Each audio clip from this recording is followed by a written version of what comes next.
Thank you for joining the City of Kingston's Common Council at our monthly council meeting. Today is Tuesday, February 2nd.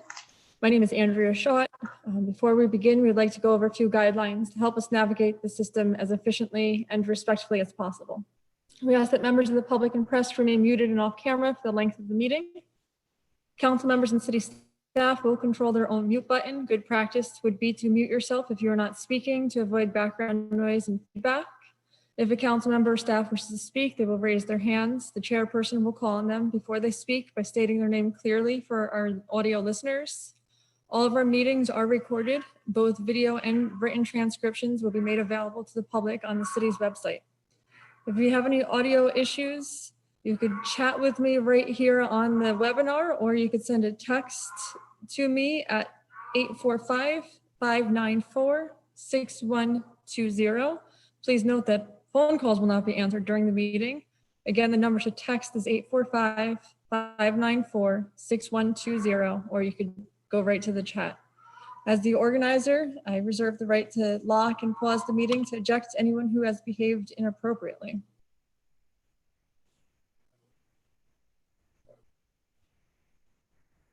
Lastly, at tonight's meeting, we have in attendance from the City Corporation Counsel Kevin Bryant and Dan Gardenstein, City Clerk Elisa Tinty, and the council will be announced during roll call. Thank you for your patience, and this meeting is now adjourned at 7:34 p.m. on February 2nd, 2021. If you could please stand for the Pledge of Allegiance and remain standing. Call to order? What was that? I heard you say the meeting was adjourned. Meeting's called to order. Thank you. Meeting is called to order, 7:34. If you could please stand for the Pledge of Allegiance and remain standing for a moment of silence. I pledge allegiance to the flag of the United States of America, to the republic for which it stands, one nation, under God, indivisible, with liberty and justice for all.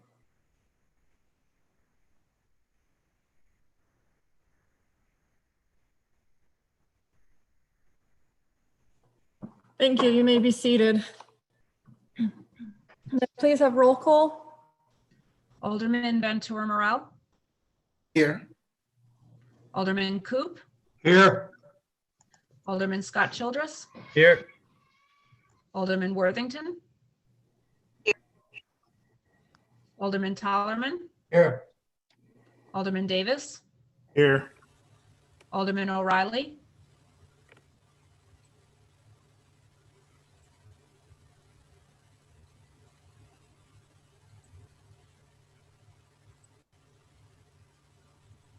Alderman O'Reilly. Looks like he's absent. Did I see him earlier? I thought I saw him. Oh, here he is. Hold on, let me allow him in. You must have.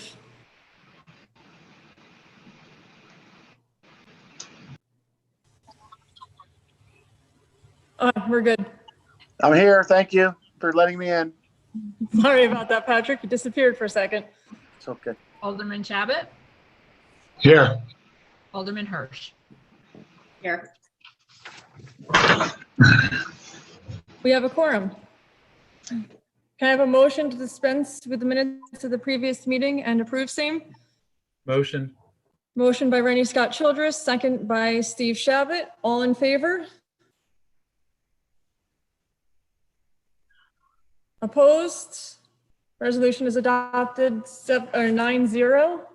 Can I have a motion to dispense with the reading of the general bills? Motion by Tony Davis, second by Michelle Hirsch. All in favor? Need to see your thumbs. Opposed? Resolution is adopted 9-0. Or motion is adopted 9-0. We now enter into the time of the year that our majority leader does his annual address to the council and to the city. So I will now turn over the floor to Alderman Rennie Scott Childress. Thank you, President Schott. Thank you all for being here. I appreciate the hard work of all of the members of the Common Council over the past year and the ways they have supported one another as we tried to struggle through these difficult times. Fellow citizens of Kingston, we are living in a slow motion hurricane, battered by the gale force winds of precarity and the rising waters of misfortune. We have suffered through the terrifying losses of the COVID crisis, felt the horrible repetition of the George Floyd killing, the inspirational response to it, the increasing partisan rancor across the nation, and finally, just after the year passed, the Capitol Hill insurrection. Cleanup will be long, arduous, and potentially healing. I think that this is a time now to reflect on the year that has been, but also to look forward to release and renewal. It is now time for us to start saying yes and building toward inspiration. For all the horrors of COVID, the city's pluck shined through. The city funded a wide array of responses from food distribution to housing support. We have been supremely gratified by the community groups and volunteers who stepped up to achieve an amazing response to the crisis, especially the folks who came together to create Kingston Mutual Aid, who set up the Blue Refrigerator on Clinton Avenue, and who continue the work of People's Place and similar endeavors across the city. I would also like to send a heartfelt thanks and appreciation to DPW right now for the excellent job they have done clearing our streets in the second massive snowstorm of this winter season. I've heard good things from all across the city, all across the ward about this particular response. I'm also happy to note that the city learned something from the previous one. We declared the snow emergency early this time, which gave people, I think, plenty of time to move their cars, get them off the streets, to make it possible for DPW to do their job. I heard from the head of DPW that the response was quite good this time and made it much easier for them to clear the streets. Over the past year, our achievements through the Common Council have been numerous and significant for the city and its future. I'm going to give you a list of some of the things that we've been part of. The Common Council, first off, weathered the transition to online meetings. There were some bumps along the way, but I think we've got it figured out pretty well now, although I know that we all really look forward to being back in City Hall and seeing each other in the flesh. We funded $95,000 in improvements at the Rondout Neighborhood Center. We approved funding of over $1 million for improving the city's parks. So when we get back out, we expect to see a much better place for our recreation and relaxation out in our natural parks here. We reduced the registration fee for taxi cab drivers. We worked with the mayor and his administration to produce a positive 2021 city budget that keeps our tax levy at the same rate for the 5th year in a row, which amounts to an overall reduction in city taxes due to the rate of inflation. While we had some differences of opinion regarding the creation of certain administrative positions, we produced a good budget in the end, and I think one that is sound and will hold up. Overall, I think we've done a great job over the past several years with the mayor's leadership on our budgets. We have a healthy fund balance, which has helped us to weather and get through some of these very difficult times. And I think because of the good work of John Toohey as our comptroller, we also have some very positive future economic news coming to us. The council passed revisions to support the work of the Kingston Police Commission. We proudly authorized $1.25 million for retroactive pay to KPD officers after the final resolution of their contract. Alderman also approved the funding for replacing the failing sewers underneath Broadway in advance of the renovation of the streetscape there. We authorized $20,000 to support the youth design project at the Pine Street African Burial Ground. We saved the city over $2 million by switching from outmoded and expensive to replace traffic lights with more appropriate four-way stop signs at 11 different intersections throughout the city. The council unanimously approved the pilot agreement to support the construction of the Kingstonian parking garage, and we voiced our support for the county to transform the site of the old jail on Golden Hill into a workforce rate housing development. We are rightly proud of the good work we have done, but realize that besides COVID, or as well as COVID, we face several deep-seated problems. One of those is housing. Providing enough homes for Kingston residents has been a perennial problem over the past several decades, particularly at middle and lower income levels. But we do actually have some good news on this front. We have 3 major affordable housing developments just opened or in the works. Rupco's award-winning Energy Square recently opened on Cedar Street, providing over 50 apartments for low-income area families.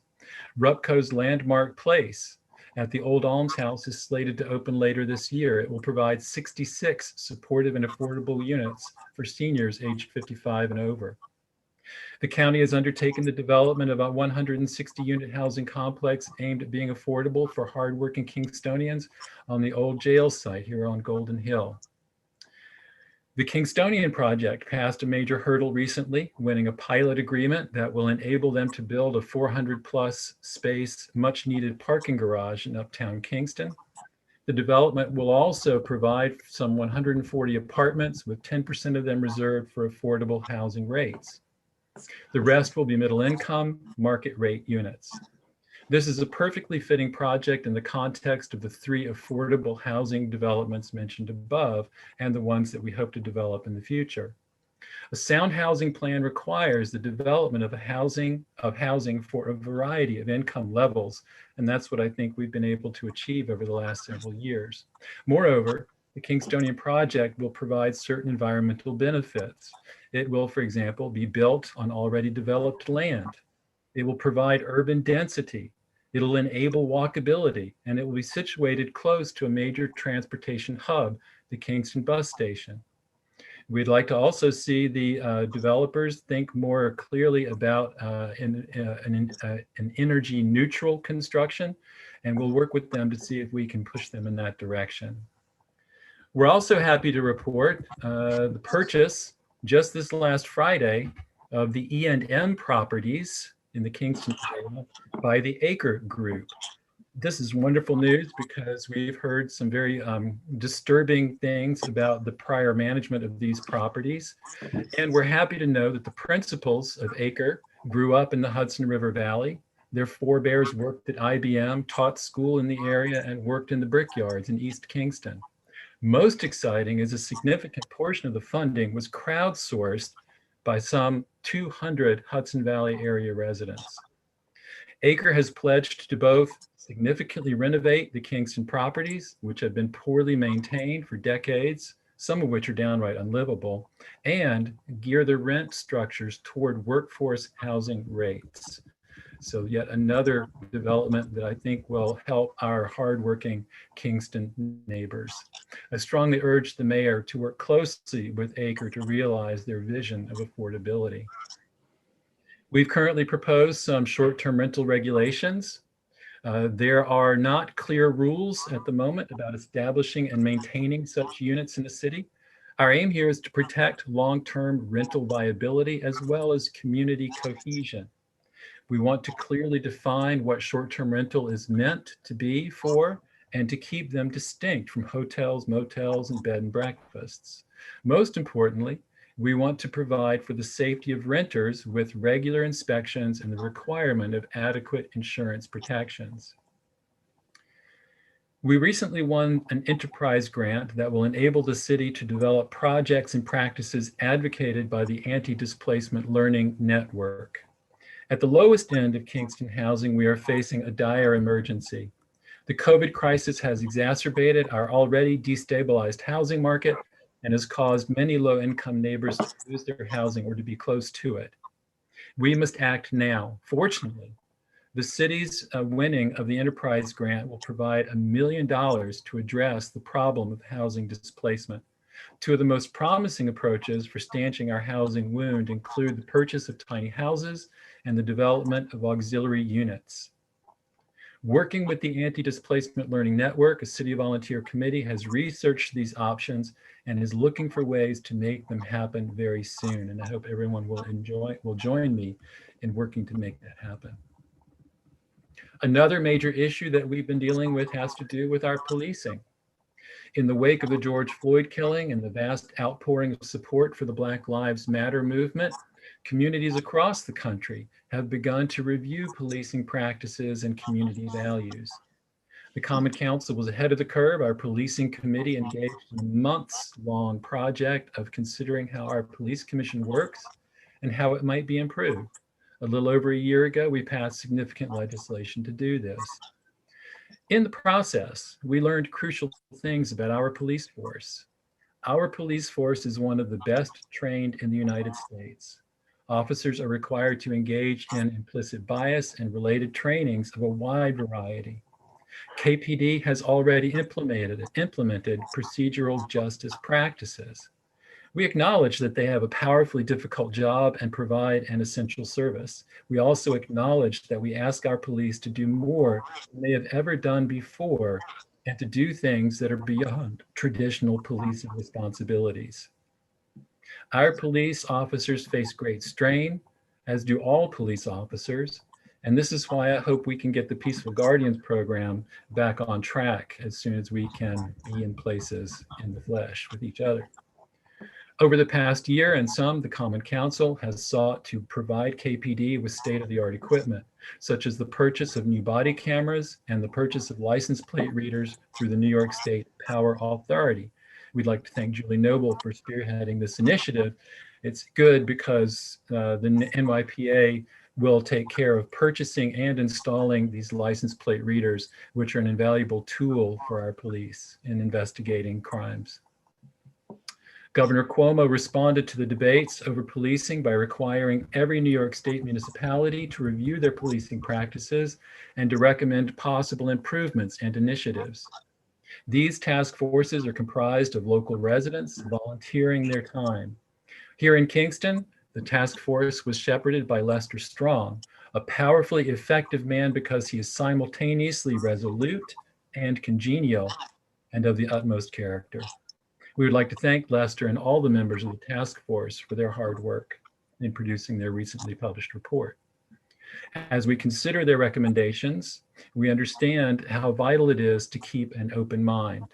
Too often, the discussion of policing is falsely and unproductively reduced to two opposing sides, one side calling for fewer police, the other demanding more police. But what if we ask instead, what is it that we all want? We all want the same thing, basically. We want to feel safe in the streets and we want to feel safe in our homes. So let's start from that commonality. This doesn't mean that we can easily solve the conflicts relating to safety and policing. It will require some difficult conversations and some hard work. It will require respecting very different relations to the police. For example, some folks have a long history of mistrust of the police and for good reason. Some folks have a powerful respect for the police and for good reason. Some folks believe there are alternative routes rather than traditional policing to community safety and for good reason.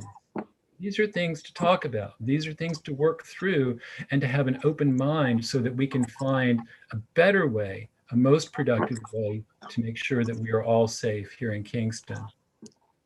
What we are really talking about when we talk about the police is what sort of community we want to be. I think now that it is time for us to look ahead. This COVID hurricane is going to pass. The dark clouds of dread are just now starting to break. The rays of hope and possibility are glinting through. What is this new world that we want? Do we really want to return to normal? Normal is what got us here. Normal is what got us to a wretched pandemic response. Normal is what got us to warring sides over policing. Normal is what got us trapped in tribal channels. Our entire country is mired in strident disavowals. These folks cry, America has never been just. Those folks declare America can do no wrong. We are patriots, they are traitors. The only thing we seem to agree on is that we are doomed. We need to refuse such thinking. The good news is that we are more than our extremes, but how do we bring it all together into a truly beloved community? Local government can help, but it is not the entire answer. Local government, particularly at the level of a small city like Kingston, is mostly concerned with maintaining the basic systems for a decent life. Water, sewer, streets, personal safety, property protection, preservation of our historic heritage, environmental sustainability, trash removal, and the like. Local government is not politicians per se and distant power brokers. We are your neighbors, your friends, your family. We shouldn't let national partisan divides dictate how we relate to one another. When I first became an alderman, a local experienced representative gave me a sound piece of advice. He said, Rennie, there is no Republican or Democratic way to pave a street. It may be time to consider some more cooperative forms of local governance. Would we benefit from a city manager form of government? Would ranked choice voting produce better representationality? Would nonpartisan elections lead us to focus more closely on local issues rather than seeing every local election as proxy for a national party power? It is certainly time for charter review and at least the discussion of some of these other possibilities. We have been mired, I think, too long in the politics of refusal and resistance. It is time for a politics of yes. Yes to each other, yes to a community vision, yes to recognizing our differences even as we build on our commonalities. I admit that the city needs to do a better job of communicating. It is not enough to have open meetings. We must be more intentional in inviting city residents and stakeholders into conversation with one another. Our problem over the past while has been that we've lurched from project to project. I worry that this can fuel conspiracy mongering and cynical visions of secret deals and bad faith. Worse, it leaves residents feeling that they have little influence and little need to commit themselves to perfecting Kingston community. Now is the time for truly constructive conversations that require community commitment and community work toward better community. We already have great examples of doing community here in Kingston. For example, our annual Clean Sweep campaign. We have wonderful community aid organizations and individuals. People's Place, Midtown Rising, Gregory McCullough and his refrigerator there in 4th Ward, the Real Kingston Tenants Union, the Good Works Institute, the YMCA Farm Project, Harambe, the Boys and Girls Club, the YMCA. But what we need over and above these is a community developed vision. We can develop this vision through more and more of us taking responsibility for our city, creating networks of support and care, sharing resources, learning to rely on one another, setting the foundation for trusting one another, no matter which part of Kingston we come from, no matter how long we have lived here, no matter what party or religion or identities we belong to. Let us now be guided by love, not to win partisan battles, but to perfect our community. Let us work toward inspiration together. Thank you.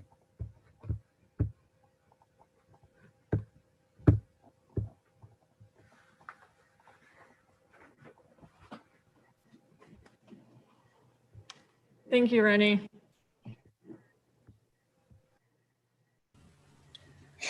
We're now going to be entering into our public speaking portion of the meeting. We've had 14 people sign up. I will call on each person and then allow them access. So that's how, I know it looks like you can't speak, but I will one at a time after I call your name, allow you access into it so you can address the council. We do have 30 minutes allotted for this, and I think we'll most likely be going over. So if you could keep your minutes to about 2 or 3 minutes, your comments about 2 or 3 minutes, we'd appreciate that. When you enter the meeting, so to speak, if you could state your name and your address for the record. And just remember that council members cannot debate. And if you're sending Q&As to me, I'm reading them and we'll answer as soon as I can. The first speaker, and I don't see on here, is P.N. Grover.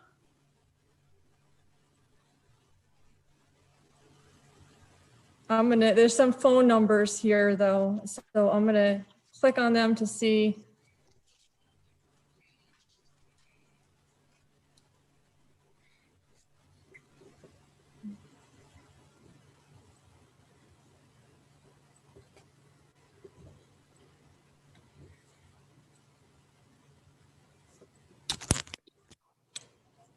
Is PN Grover here?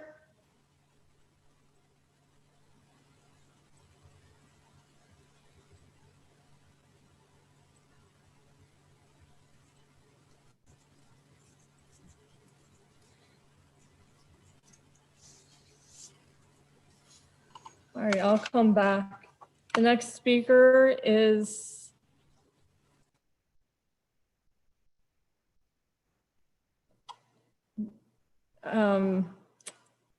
also not here, Hannah Trulzel.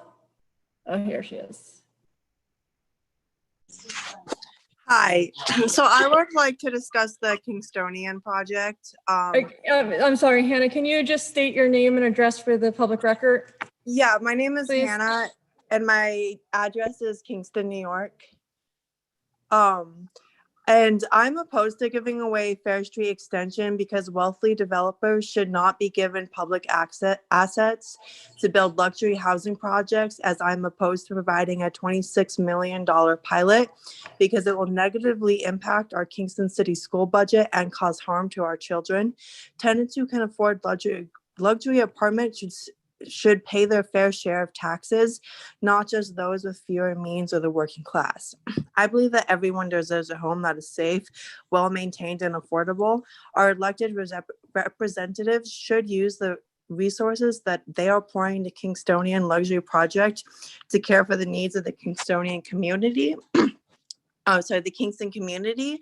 This would involve defunding the police and putting those resources into actual housing that people can afford, food, medical care, all of those things that people don't have now, not into going into luxury projects for tourists who don't even live here. It's just disgusting that we're even having this conversation. So that is what I have to say today.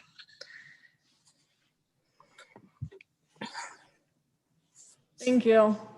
Thank you.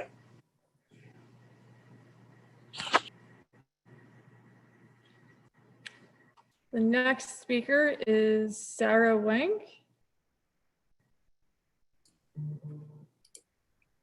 Hi, can you hear me? Yes, hi Sarah. If you could just state your name and address for the record, please. I'm Sarah Wink. I live in Uptown Kingston. I actually have my own comments here, and then I was told it was okay for me to read some from another citizen who couldn't get here tonight. So if that's okay, I'm going to read both. The first is from my neighbor, Giovanna Regini, who lives in Ward 5. This past July, a FOIL request was made to the City of Kingston for any and all land acquisition and/or development agreements between the city and any companies related to the Kingstonian project. As recently as October 2020, the city claimed it was not in possession of any documents other than a 2017 Memorandum of Understanding between Kingston and Wright Architects and a 2017 assignation of this MOU to the JM Development Group. The city did not provide any further explanation despite a request for clarification. In late October of 2019, after much public outcry and hard work by numerous advocacy groups, the mayor announced in a self-congratulatory press release that the hard-won affordable housing units would be documented in an agreement between the city and the development team. Based on the city's response to the FOIL, however, this agreement does not appear to have materialized. It is discouraging that with everything the administration is ready to just give away, nothing in the public interest is formally documented beyond an MOU that is currently under legal dispute. The point I'd like to make is that it has taken an unbelievable amount of scrutiny by the public on multiple levels to highlight flaws in a process that deserves a lot more public transparency. Bad precedents are being set. Valuable community assets are being given away and will be irreparably harmed. We are being asked to trust where that trust is not being earned or guaranteed by our elected officials. According to the Ulster County Parcel Viewer, the parking lot at 21 North Front Street has a 2020 full market assessed value of $804,444 for 1.4 acres. The public has yet to receive any estimation of the Fair Street extension's real value as we head into a proposed transfer of property title to the Kingston Local Development Corporation. The street is used and is necessary in addition to being a key historic component of the National Register District. The mayor's assertion that it doesn't serve any purpose requires serious substantiation. Council members, please give some thought to what you are about to do and guide the process in a manner befitting your elected positions.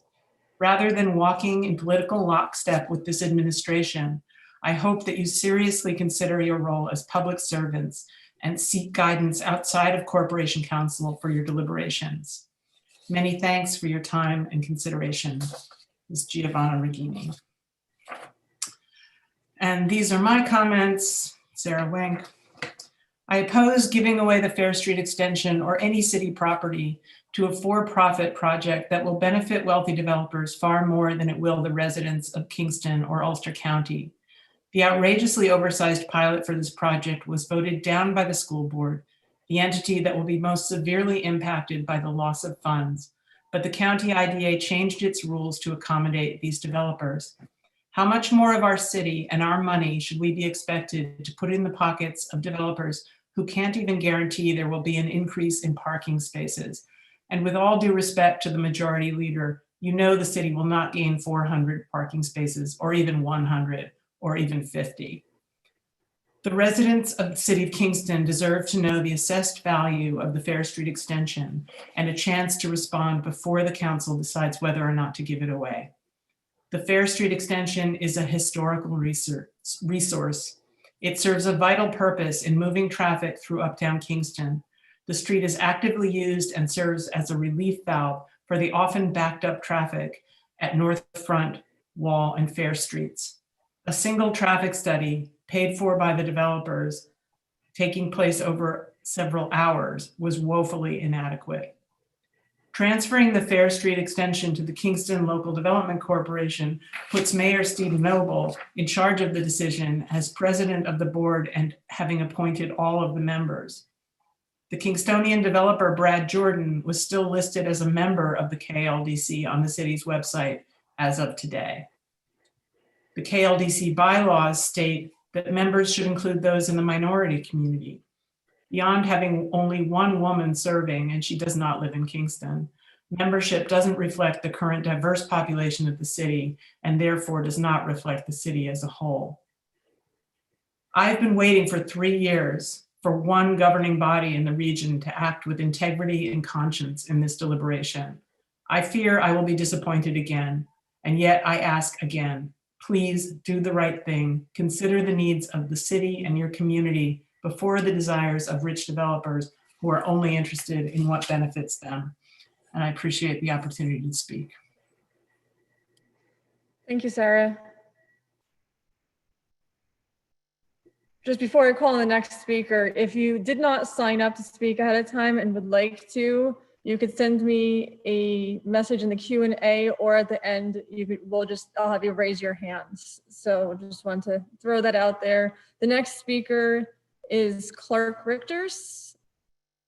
Clark, you should be here and unable to mute yourself. Oh, yep. Thank Hi, you Clark. very much. You could just state your name and full address for the record, please. Clark Richter's, Garrigan Drive, Kingston. I come tonight virtually to speak and as a resident of Kingston and slash part of the media, looking, you know, I'm always the person that for the past decade I've been filming the council meetings and really have an insight of government. And since this whole coronavirus epidemic hit us, it got me really thinking of how the way the council has really had that ability to provide these meetings, not only of it they do on online, but they can also provide them on TV, which as of today, unless I film it and put it on there, make a DVD, any council meeting or meetings are not being broadcast on public access TV, which the council, City of Kingston, receives the franchise tax fee, which is an extra tax that they put in your general fund, and they don't invest in public access slash informing the community of what's going on. As far as any kind of, they have the right of way to use that station right from the mayor's desk to inform, the public of what's going on with the updates. He only puts his videos online and thinks that that's good. That's not really what you're supposed to be doing. If you're there, if you're elected official, you're supposed to be there representing the people, doing any way possible. Of course, if nobody brings it up, which I'm sure they're, this whole discussion about public access it's a sore to the political environment of Kingston. But you know what? It's the right thing to do. If you're going to inform people that have that internet access, which as of today, you have to have internet access to watch this meeting, or you don't get it. So, and then I tried to explain to the new council members that there's a resolution 137 in 1995, which made that states that the city has to have a cable commission that oversees that. For some reason, the resolution doesn't seem to be on the charter of the city's website, and it seems to you guys are not familiar with what's going on, which you should be, because right now, as of today, again, the contract for Spectrum is, which I would say, outdated. It's not being updated, which gives Spectrum Cablevision internet. That's why they're charging people so much for cable, because the city of Kingston's Common Council is not really keeping them to their agreements. And then I want to go on, and that's it for Cablevision, but I want to go on and say that I'm not in agreement of giving away Fair Street Extension, only because it will cause a traffic bottleneck up there, and it will not benefit the right of way of the people of Kingston. And it will only benefit the developers that they're going to be making money, and it won't benefit us as public. And then I want to go on to the Almador Street Bridge, which I'm not sure how it got milled by the DPW, which they should have known that there was wood under there, but that should be fixed right now. And that's a tragic waiting to happen. You have to be concerned about people walking over that bridge with the wood, with the bridge having a hole in the center.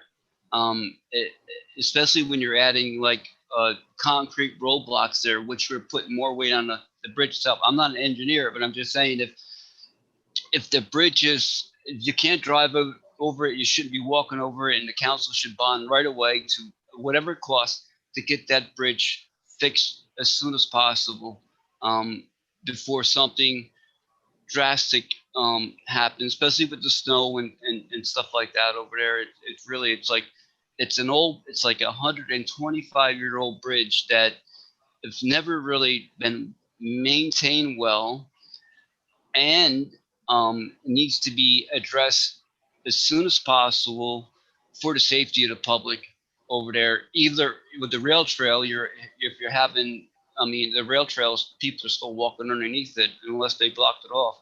But that would be a concern of mine too. And that's it. Like I would encourage you guys to appoint the Cable Commission. I got recognized through the town of Esopus, which they put their meeting on TV, that I was an advocate for public access, and they gave me a little certificate reward. And I just wanted to let my council know at the city that I think that it would be really a good thing publicly to have that station to not only put your meetings on there or online, but to really work out something where the Kingston residents are benefit out of their internet access and cable access. Because if you right now, the minimum cost of internet and cable, I think it's $150. I just get internet, so I'm only like it's $90. So I think the cost of it really needs to be discussed, because you're going to have people that don't, the haves and the don't haves, and most likely you're going to have with everything going on with people losing their jobs, you're not going to have a lot of people paying a franchise fee, and then you will lose it at the end of the day. So that's it. Thank you. Thank you, Clark. And I'll see you next month. I'll be speaking next month about the same thing.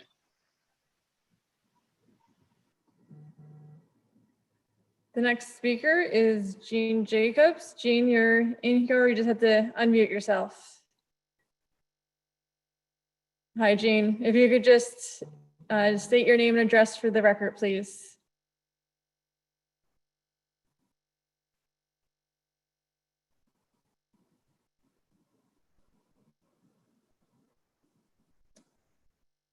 Jean, are you there?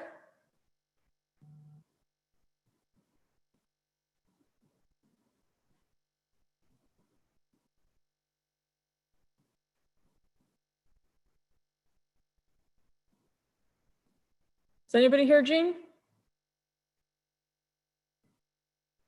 You should be unmuted and able to speak.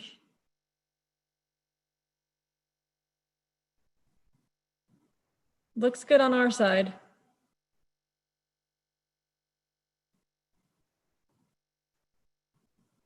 I'll try one other thing here.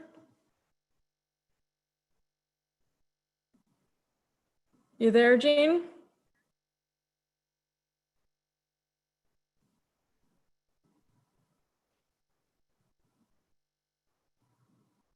I see that you're unmuted. All right, can you speak?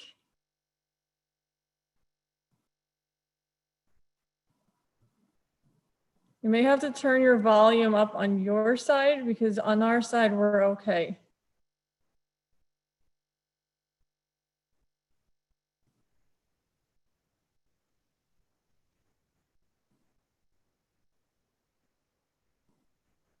All right, we're gonna have to come back to you. Come back to you, Jean.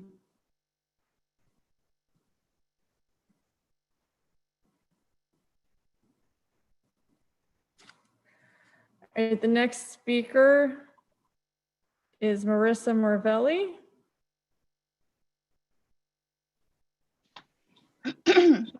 Hi, everybody. Can you hear me?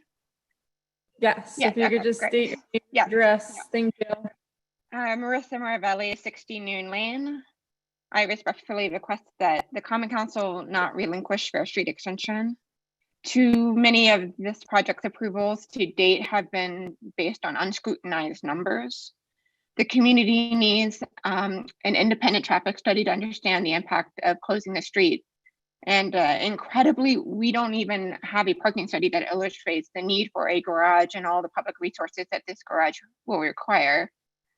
Not only does Fair Street Extension currently provide direct pedestrian access to the plaza, which is used by many, closing it and topping it with a garage entrance will irreversibly destroy a defining feature of the historic district.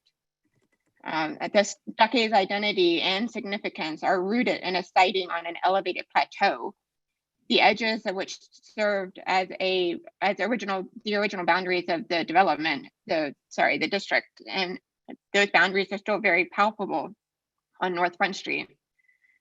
Keeping the extension as an at-grade public street is one way to preserve this feature while also breaking the monolithicness of the proposed development. The historic district itself is a vital economic resource for Kingston, and a generic inward-looking development can easily spoil that. That's all I have to say. Thank you. Thank you, Marissa. The next speaker is Phil Erner, who looks like may no longer be here. I'll come back in case you come back and he comes back into the meeting. The next speaker is Sean Crimmins. Sean, you should just be able to unmute yourself now. Can you hear me? Yes, we can. Welcome. If you could just state your name and address for the record, please. Okay, my name is Sean Crimmins. Currently reside at 1025 Creek Locks Road in Rosendale. Just a little bit about myself, just very briefly. I was born in Poughkeepsie, been living in the Hudson Valley my whole life. Purchased a home in Kingston on 3rd Avenue in 2007. Still own the home, I rent it out. And now we reside down in Rosendale, my wife, daughter, and I, in the city of Kingston School District. I just want to let you know that I know what it's like being a council person, or at least being on that side of the aisle. For about a decade, I was one of the deputy town engineers of Poughkeepsie. I know how difficult it can be. I know that a project of this magnitude has a large stock of benefit units, which might come in very useful when it comes time to bond a capital project, such as a wastewater treatment plant upgrade or so forth. I know nobody likes to see any vacancies. Those vacancies of buildings don't generate income, which really leads me into the pilot. I do agree with the school board's decision to say no to the pilot. Although I know they're going to be getting a few $1 million at the beginning, nobody has a crystal ball. 25 years is a long time. It's a quarter of a century. And who knows how many students might come out of residence living inside of that Kingstonian. As far as Fair Street is concerned, I personally believe that it's not a good idea to eliminate a city street. You have an urban area that is very dense. And I think eliminating that street might create confusion. I think people will become frustrated.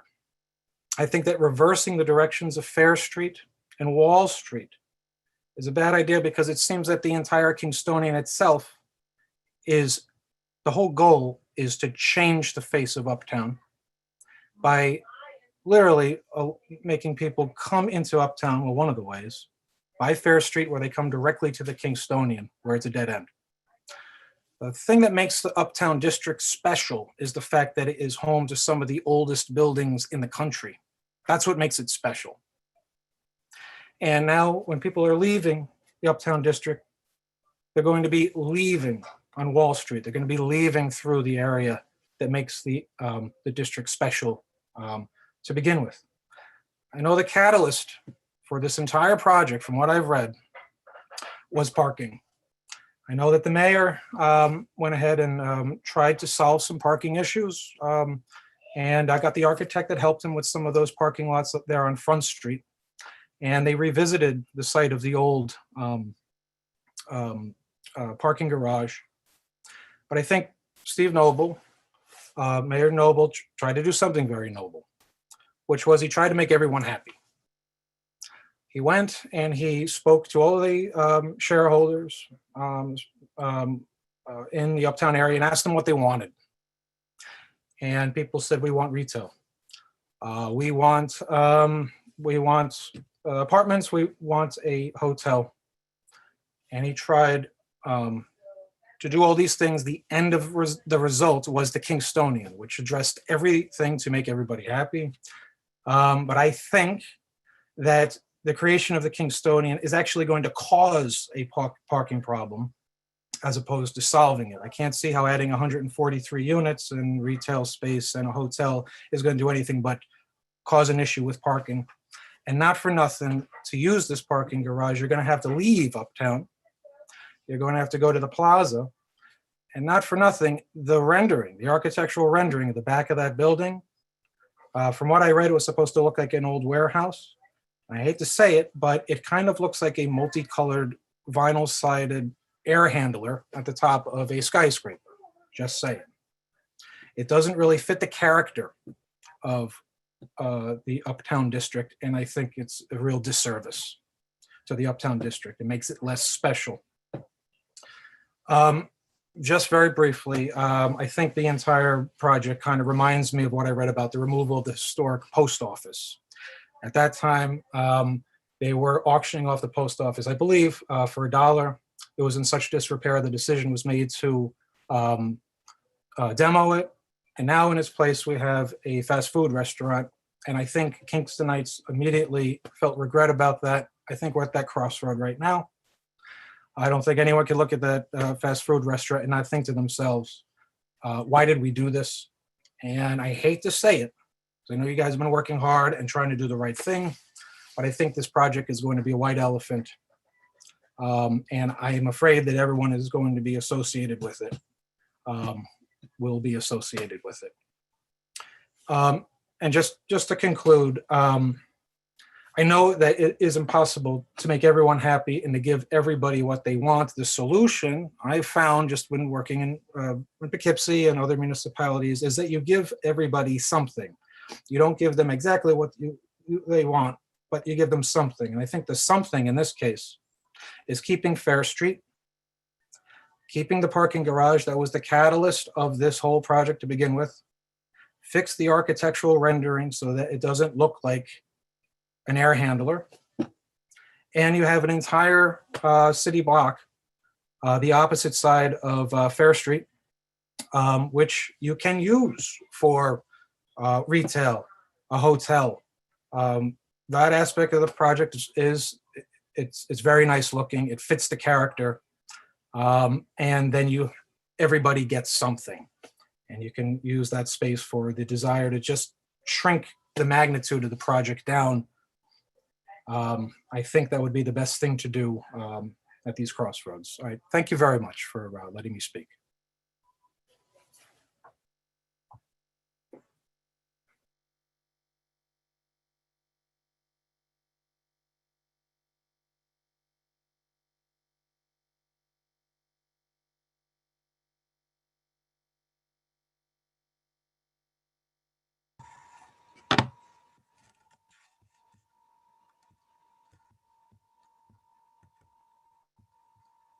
Hello?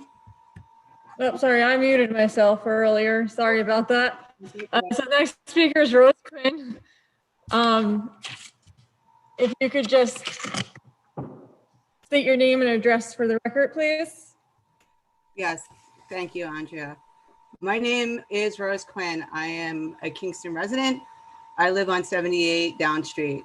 My professional title is Coordinator of Traffic Safety Education for SUNY Ulster. I also work as a bike safety educator for the Ulster YMCA. I sit on the Ulster County Traffic Safety Board, and I do extensive volunteer work with Bike Friendly Kingston, with Project Resilience, and with Kingston Mutual Aid. I've also served on the Kingston Complete Streets Advisory, and have served on many other civic projects and advisory boards. Thank you all for allowing me the time to express my strong opposition to the gifting of North Front Street to private developers for a parking garage and for luxury housing. I believe this is not in the interest of the vast majority of those who currently reside in the city of Kingston. And as the rightful owners of the majority of the property being offered as a gift without compensation, I am saying we need more time to understand the gravity of what's being asked here. Giving up a city street to a private interest should not be taken lightly. It is your job as elected officials to disseminate the truth so that we may decide. Please give us the time and information we need to do this. The Kingstonian project is not in the interest of those who already live in Kingston. I will use myself as an example. I am a professional, I am an invested community member, and I could not afford to live in this gated community. My salary is squarely average for this county, and I thought enough to be housing secure in Kingston. But sadly, this may no longer be true. And so now, like many others, I am living with some level of housing insecurity. Yet at this moment, my political leadership seems to want me to find it in my heart to support the notion that this project is somehow for my good.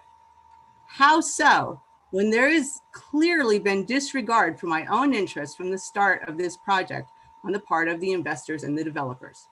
My school board, who I voted for, don't want this. Fellow residents throughout the city and throughout the county have called out large flaws in this proposal and dishonesty on the part of those pushing the Kingstonian.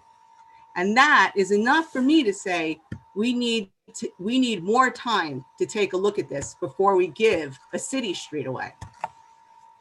Currently, there is an unprecedented housing need in my city.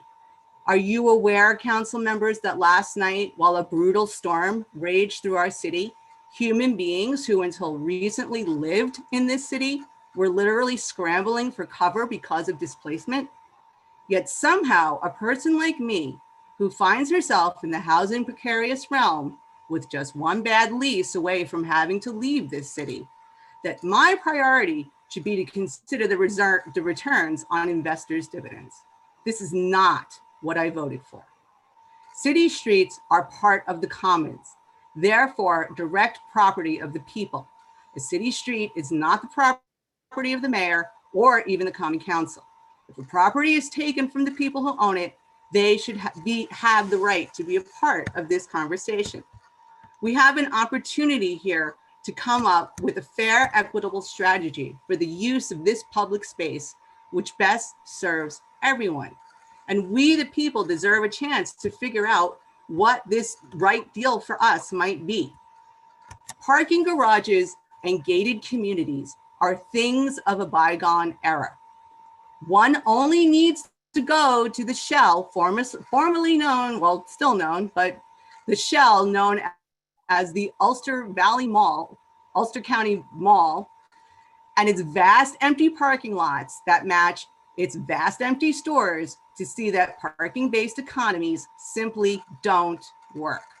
There are other solutions to the problem of the parking issues in Uptown. With just a few safety improvements and by creating strategies in moving people, like running a loop bus out of the Kingston Plaza, we could utilize its tons of already unused spaces, which now sit mainly unused. This could just as easily address the supposed parking shortage of Uptown Kingston for a fraction of the cost. Parking garages are never desperately needed, particularly in the time of COVID, gentrification, and climate crisis. We need to let go of old failed approaches and consider the world we are becoming, not the world we were in 1950. So please do the right thing.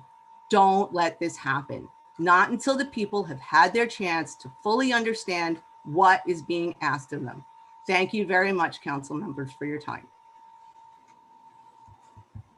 Thank you, Rose. The next speaker is Tanya Garment, who is also, we got a message from Phil Erner, who was going to speak. He couldn't get on, so Tanya's going to read his and then his comments and then read her own comments. And as I said in the Q&A, just hang tight if you want to speak and didn't sign up. I will get to you. All right, Tanya, just unmute yourself. Hi. Thanks. Tanya Garment, 102 Wirt Street, Kingston. So Phil Erner wrote, I would like City Council to justify why the Kingstonian should receive any money in the pilot, while so many in our city cannot afford their current housing, or why the city didn't instead use such funds to bid on giant real estate owner E&M's properties to turn those into affordable housing. So now I'll read mine.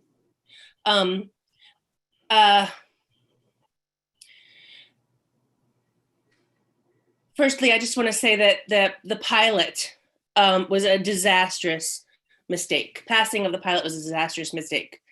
And while this is a excusal basically from paying what the normal rate of taxes would be, we all will make up for it. These are funds that the city and other municipalities throughout the city, throughout the county are giving up.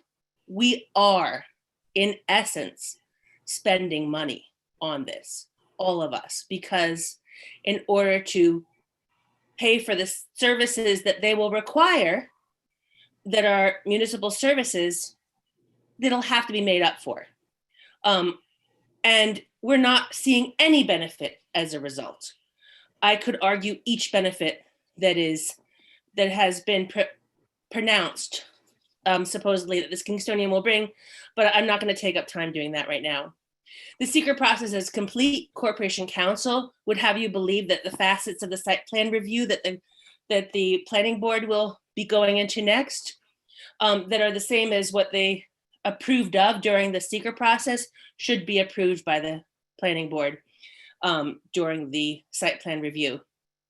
I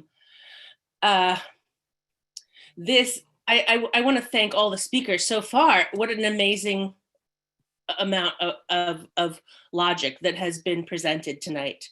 The Kingstonian will not enable walkability, nor improve connectivity, which is, the connectivity was brought up a lot during the DRI local planning committee process and the documents associated with that. This is a very politically charged situation. Yeah, we all know that Cuomo would be very mad if we didn't fully support the Kingstonian with all this money that has been dedicated to it. It was a grave mistake to not involve the public from the very beginning with this. But there are so many falsehoods, and one that I think is relevant tonight is the connectivity. This would be closing a public street, a park that's on North Front Street now, that is a place that people walk by, people can sit in and see the liveliness of uptown, that ends in a attractive terminus to Wall Street. That would be absorbed by the building's footprint. And a park will be on top of the garage ramp that will be eating Fair Street Extension. A park that's going to be a dead-end street in essence, unless you're willing to walk through a P-tunnel. It's gonna be a tunnel that's gonna have maintenance requirements. It's gonna have possible safety concerns. There's even been talk of closing that tunnel, that walkway over Schwenk Drive that would deposit people directly into Kingston Plaza, that would supposedly be an addition to connectivity, but instead it's just going to make it a little harder. It'll end in a elevator for people with disabilities or mobility impairments, and the mayor has billed it as a more ADA compliant option. It's a steep hill, but surely if that was a concern in Kingston to make hills ADA compliant, we could think of something that would be more appropriate. I don't want to ramble on. I'll continue to comment on this, but for goodness sakes, could you start doing the right thing with the Kingstonian? I think it's too late with the pilot, but to just hand it over to an authority and not take accountability for this and work with your constituents on this, the planning board is not going to stop this. The site plan review is not going to stop this. Things have been in motion for a long time. The developers who are getting a windfall, they have the ability to, at the very, very least, change the plans so that they're not going to eat a street. Thanks a lot. Thank you, Tanya. The next speaker is Jennifer O'Donnell. Jennifer, you're in here. You just have to unmute yourself. Yes, there you go. Can you hear me? Yes, we can. If you could just state Okay. your name and Yes. the record, please. Jennifer O'Donnell, 35 Hone Street. Thank you for the time to speak. You have an important decision to make soon. Just a bit about me. I'm an urban planner and former legislator who speaks with and hears from many other voters and many of you, by the way, about the decisions you have to make. You and they asked me why the rules, especially they, asked me why the rules are being changed to give tax breaks to an organization that is already benefiting from public monies that could be given public land and a public street that the public has financed for generations. It is universally accepted that closing public streets, cutting off connectivity, and creating mega blocks development are all considered bad urban planning and bad urban design. Are you aware that the county plan that was adopted by the county's Transportation Council to extend Fair Street into a proposed redesign of Kingston Plaza as part of a greening and relocalizing of 587 was part of the DRI proposal in the first place? That road, 587, which we would like to declassify as a federal road, also choked off Uptown in a famously bad urban planning boondoggle called urban renewal. I will share that beautiful vision with you in a follow-up email. Soon you will be asked to hand off this land to an unelected body, the KLDC. Here are just some of the ways that the process has ignored the democratic process and the public interest so far regarding planning. 1, the interpretation of the mixed-use overlay district disregarded the intent of the zoning.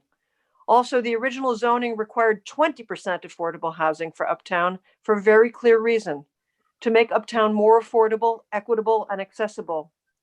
That is a very powerful economic development goal. Housing the people who also want to work Uptown and in our community rather than shutting them out. This process and this project will do the opposite.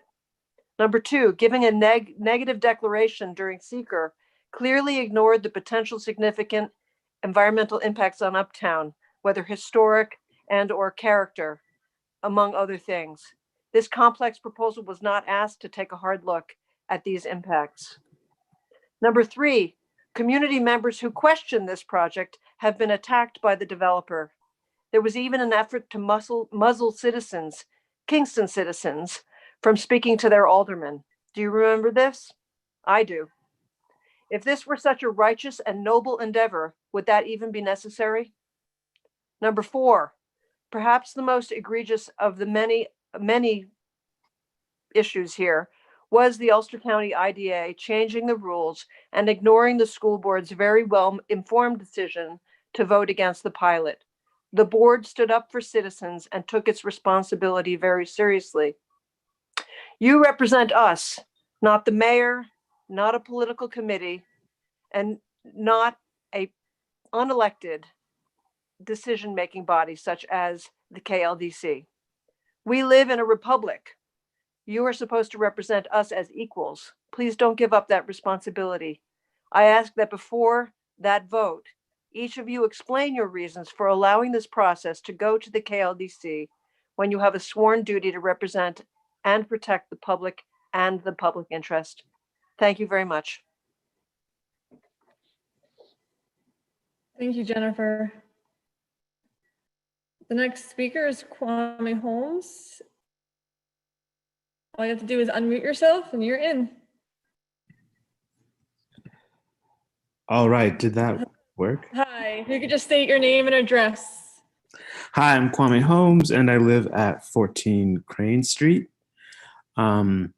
And I oppose the handing over of Fair Street as part of my general opposition to the entire Kingstonian project, and particularly to the pilot proposal.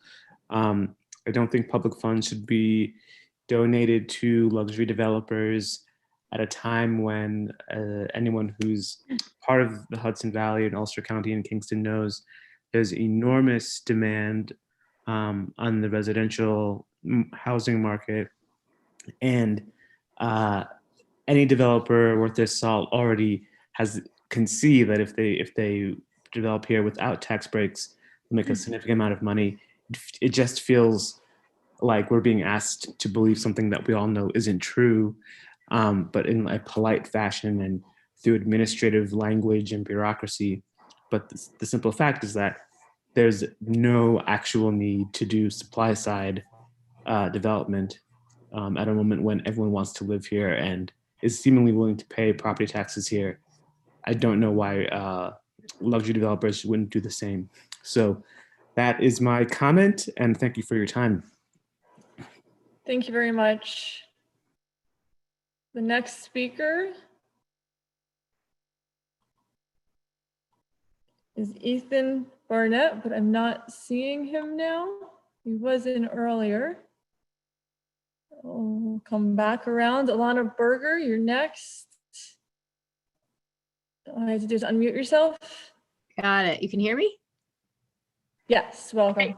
Thank you. Hi, my name's Alana Berger. I live on Franklin Street in Kingston.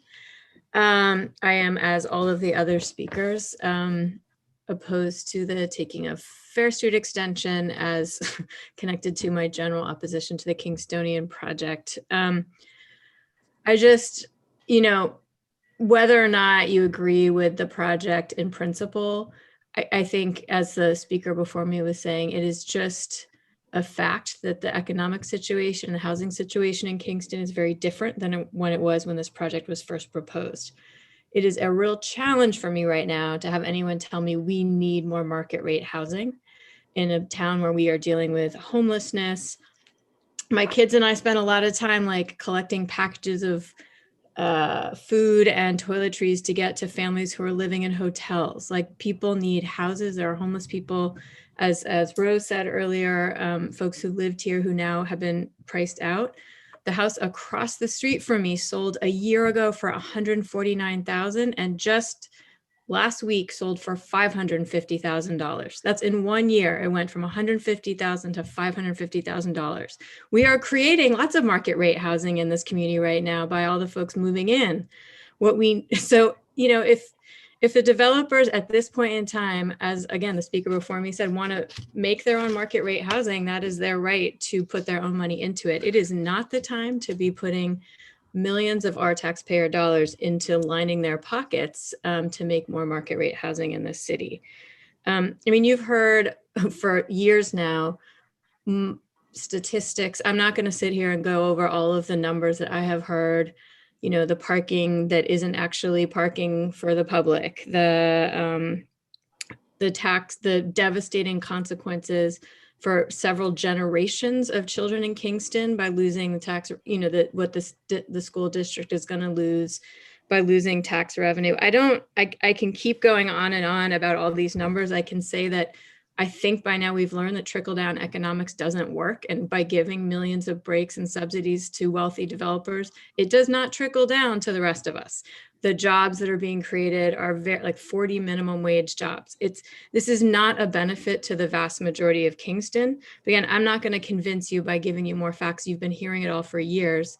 I was shocked this council voted for the pilot the first time around. I thought this was a progressive body in the city. So I can't convince you. I'm hoping that you can convince us that you are actually doing your jobs representing your constituents and the people of Kingston. I heard some talk that Rennie opened up talking about how much we all need to care for each other.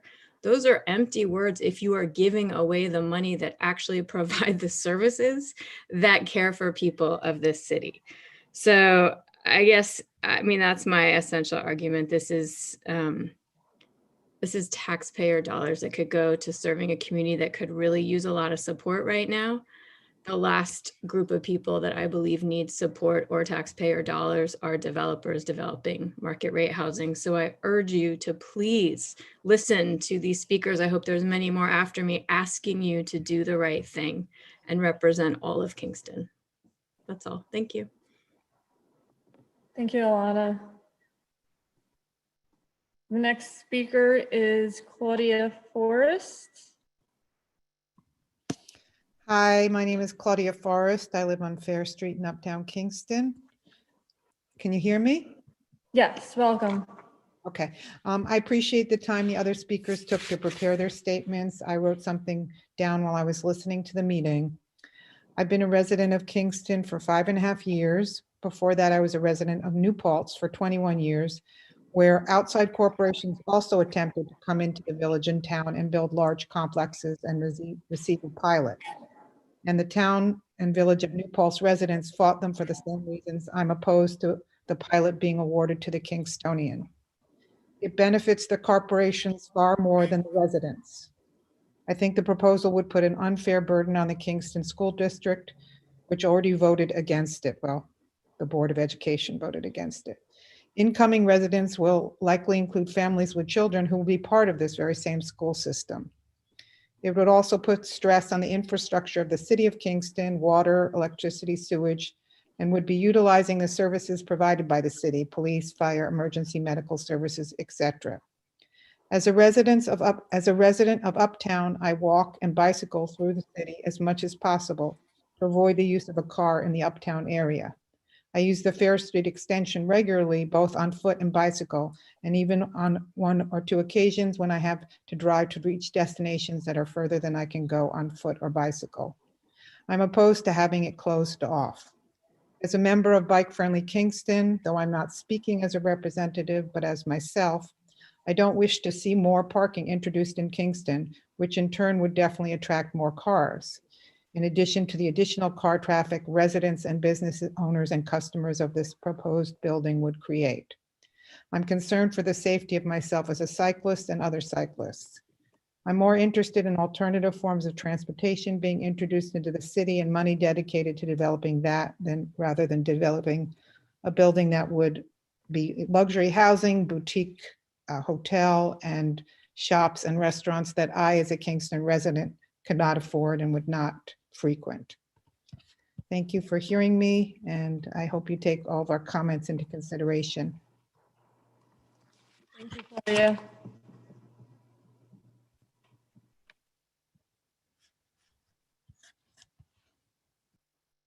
All right, the next speaker is Alex Pangiotopoulos.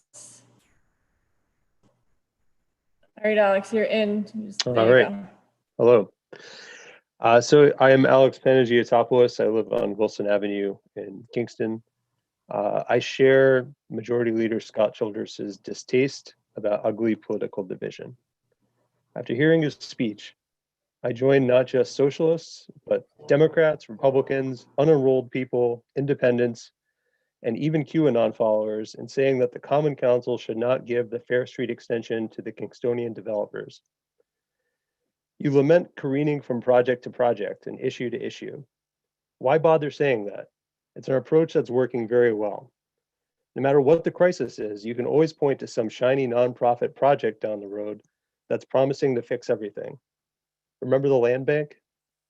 The fact is that Ulster County's population went down by 3% since 2010, while rents have gone up by 30 to 50%. If housing really is all about supply and demand, why is that?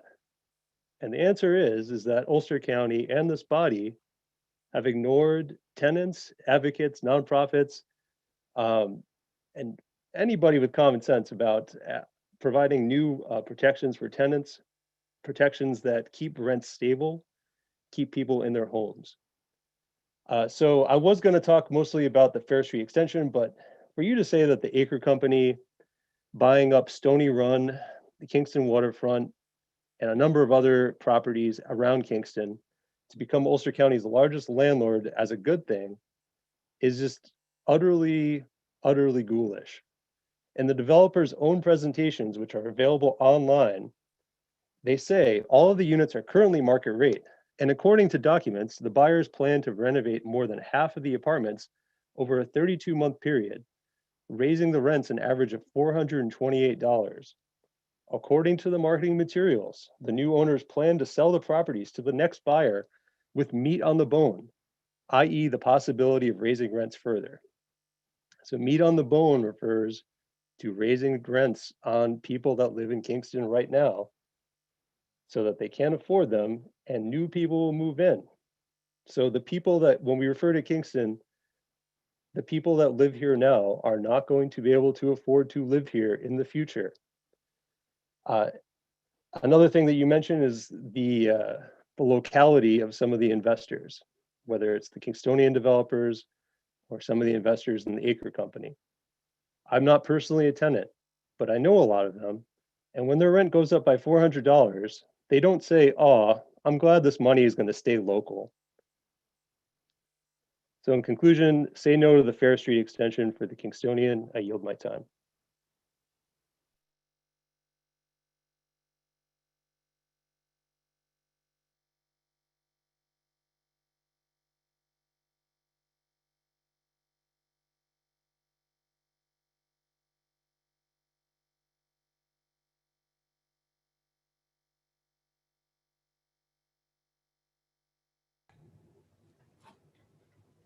Hi, this is Jim Shaughnessy.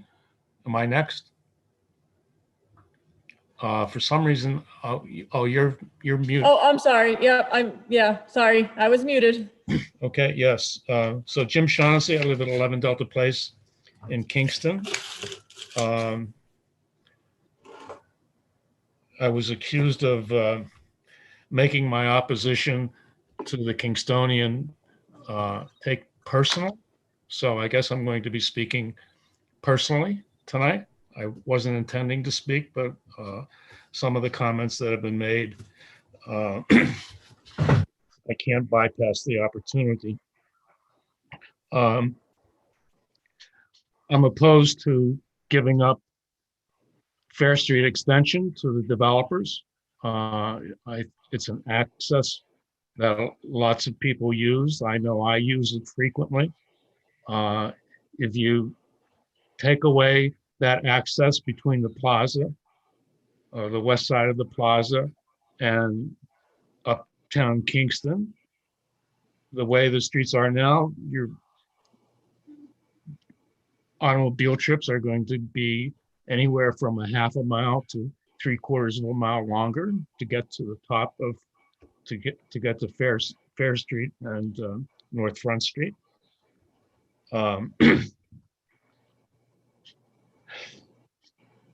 You know, the mayor has said several times, or many times, that the pilot is going to give the citizens of Kingston this parking garage, and the taxpayers are not going to have to pay for it. Well, that's utter nonsense, and you all know it. And the mayor knows it as well. Somebody pays for it. The developer doesn't pay for it. The city of Kingston doesn't pay for it. It's the taxpayers that are going to pay for it. And I keep hearing about local developers. Joe Bernard Jr. is not a local developer. He's from Orange County. He's developed in Poughkeepsie. He's the driving factor in this development project. I went through every assessment roll last week in Ulster County. There's not one property in Ulster County that's owned by someone named Benora. So it is hardly a local development project. It's in a federal opportunity zone, and the developers are going to make a fortune from the tax benefits that go to investments in federal opportunity zones. The developers know it. The IDA knows it. I don't know if you know it or not. I presume some of you do. And the IDA changed its housing policy, so it no longer really has a housing policy. As of July of 2020, it would only offer financial assistance to retirement communities or workforce housing. In August, they amended their housing policy so that they could consider other types of housing if the taxing jurisdictions affected approved it. That was a bone to the taxing jurisdictions. The Kingston City School District didn't approve it. And then in January, the IDA amended its policy again so that if a housing project was brought to it that didn't pass muster with all of the taxing jurisdictions, they could offer financial assistance to it anyway. So what's going to happen now across the county, housing projects are going to come into the county and ask for pilots for their investments. And it's going to be within the pot, and because of what the IDA has done to satisfy the pressure from the county legislature and common council, developers are going to have free rein to ask for pilots. I presume the new owners, the Acre Company, I didn't know about them before this evening, but they're going to be making investments in the properties that they have just acquired.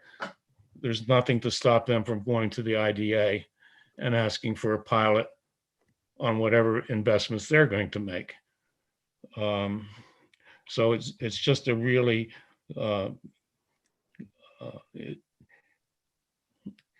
I've always had the belief that housing doesn't bring jobs. Housing is not economic development. Jobs bring housing. If the IDA would do its industrial development function and offer pilots to companies that were going to give market rate jobs rather than market rate housing, Ulster County and Kingston would be in a lot better, would have a lot brighter future than it does right now. That's my 3 minutes. Thank you. Thank you, Jim. All right, we're gonna try Jean Jacobs. Jean, are you here? I'm here. Hi, Jean. Oh, good. Thanks for Thank coming you. in a different way. We've got you. No, it's fine. You know, I try my best, but I have had the opportunity to sit here and listen, and I must say it was very educational. So I will be brief because I know you're fixed for time. So good evening, Jean Jacobs, 139 Wall Street, Kingston, New York. Thank you for the opportunity, Madam President and members of the Common Council. Going back to July of 2008, the police accountability legislation was signed by the mayor on July 8th. I read the article thoroughly in the Freeman, and there were 60 encouraging emails that were received from people that were encouraging the Common Council to pass the legislation. To me, 60 people does not even come close to the 23,500 residents in the city of Kingston, determining the fate and the police commission decisions in the city of Kingston. We move forward. In July of 2020, after the legislation was approved, Mayor developed and instituted the Re-Envision Task Force. He appointed members of to the commission, and they went forward together.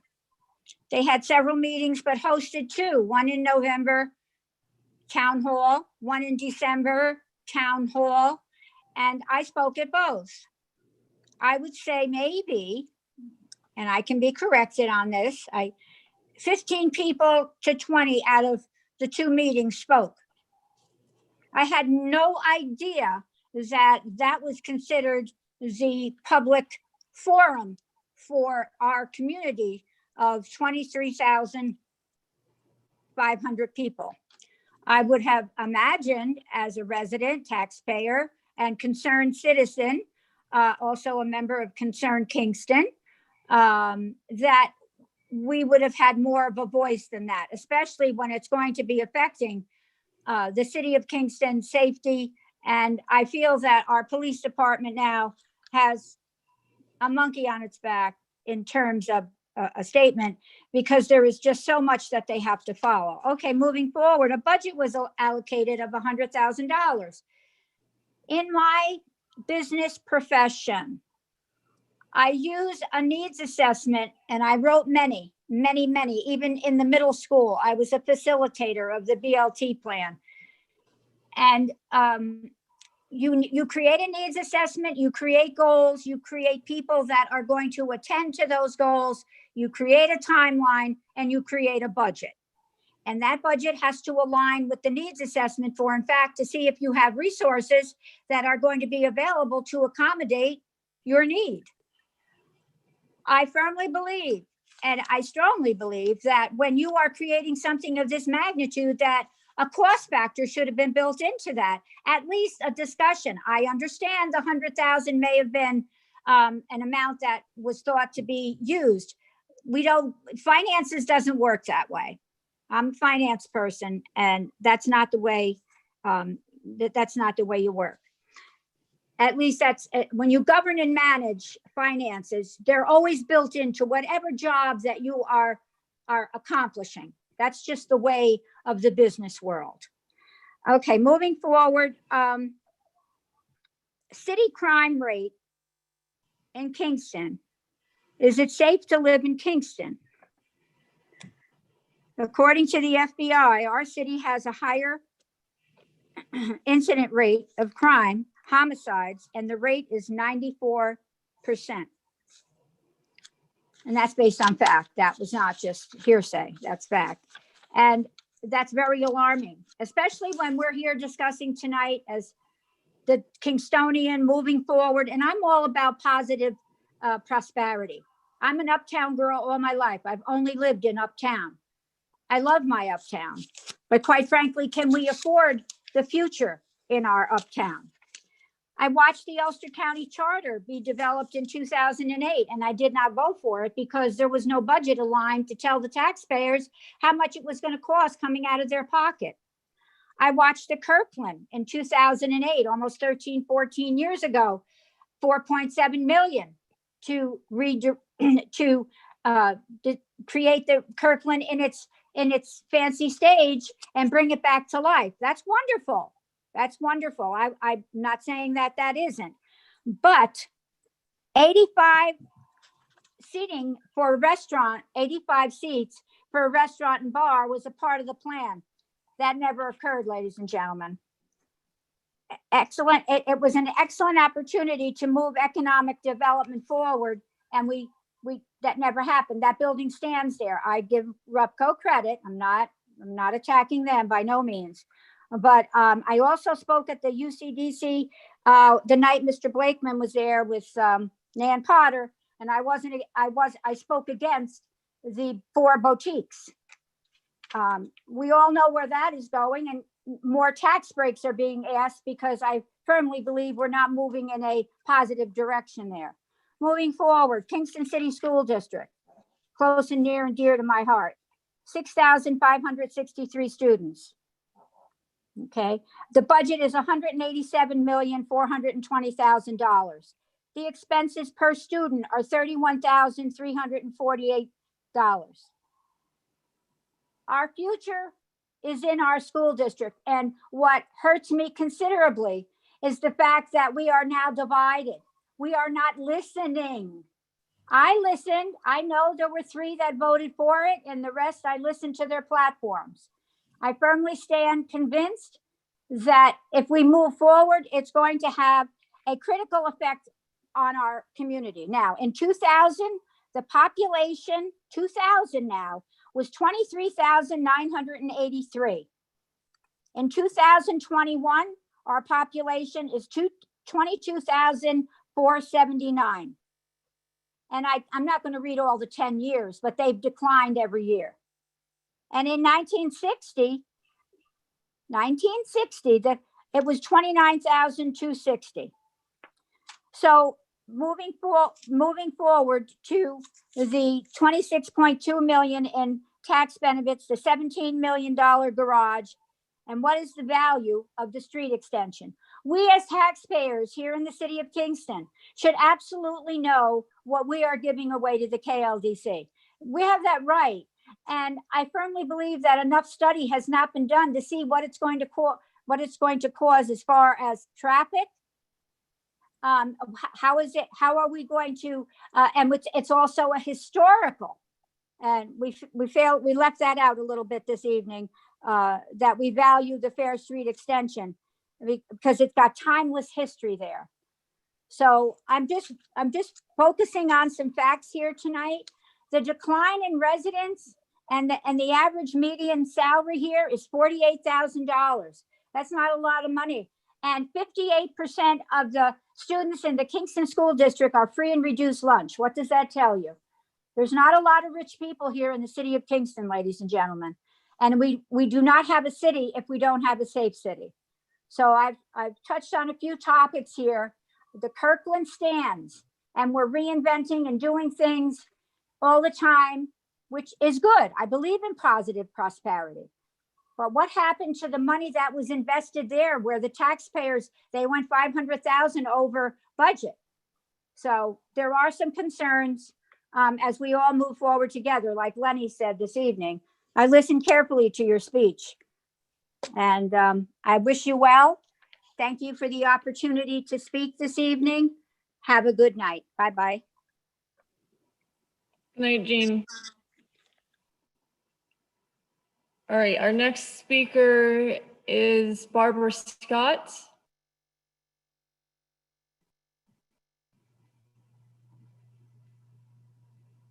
Barbara, are you there? Because it says that you're muted, and I don't know if you're calling in, if you could unmute yourself from there.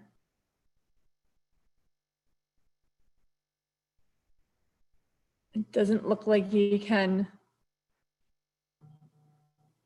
I'll try it again. Oh, I think it's working now. Oh, there you go. I got you.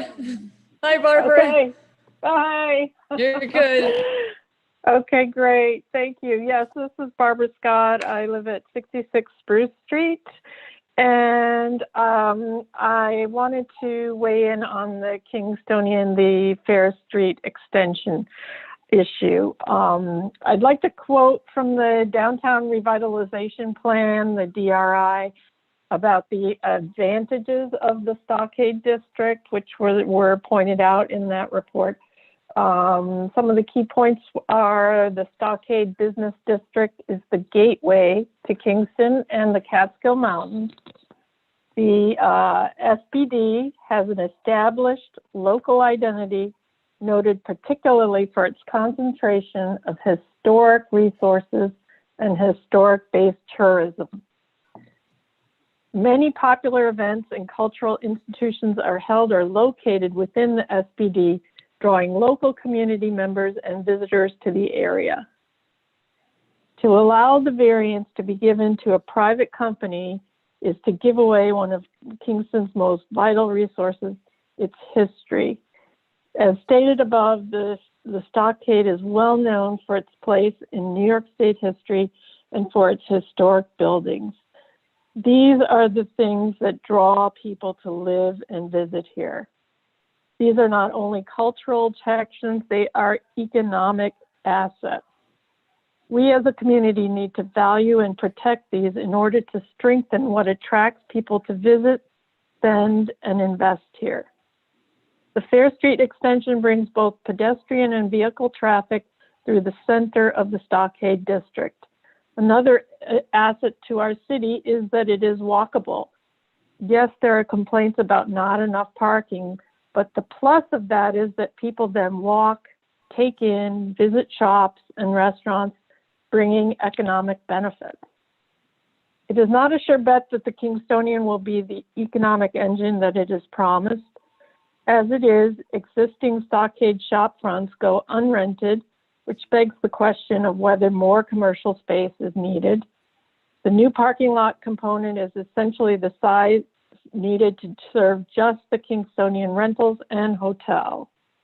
Where are the benefits here that warrant giving away a public street to a private company? Isn't this an example of letting those with big purses set their priorities above those of the public at large? Doesn't this set a precedent to allow other private interests to pursue their agendas despite limited benefits for the city? I ask you to value our historic center and vote no on this Fair Street extension variance. Thanks so much. I appreciate you letting me speak. Thank you, Barbara. Have a nice night. You too. Next speaker is Alana Ross. Hey, you should be in. Can you hear me?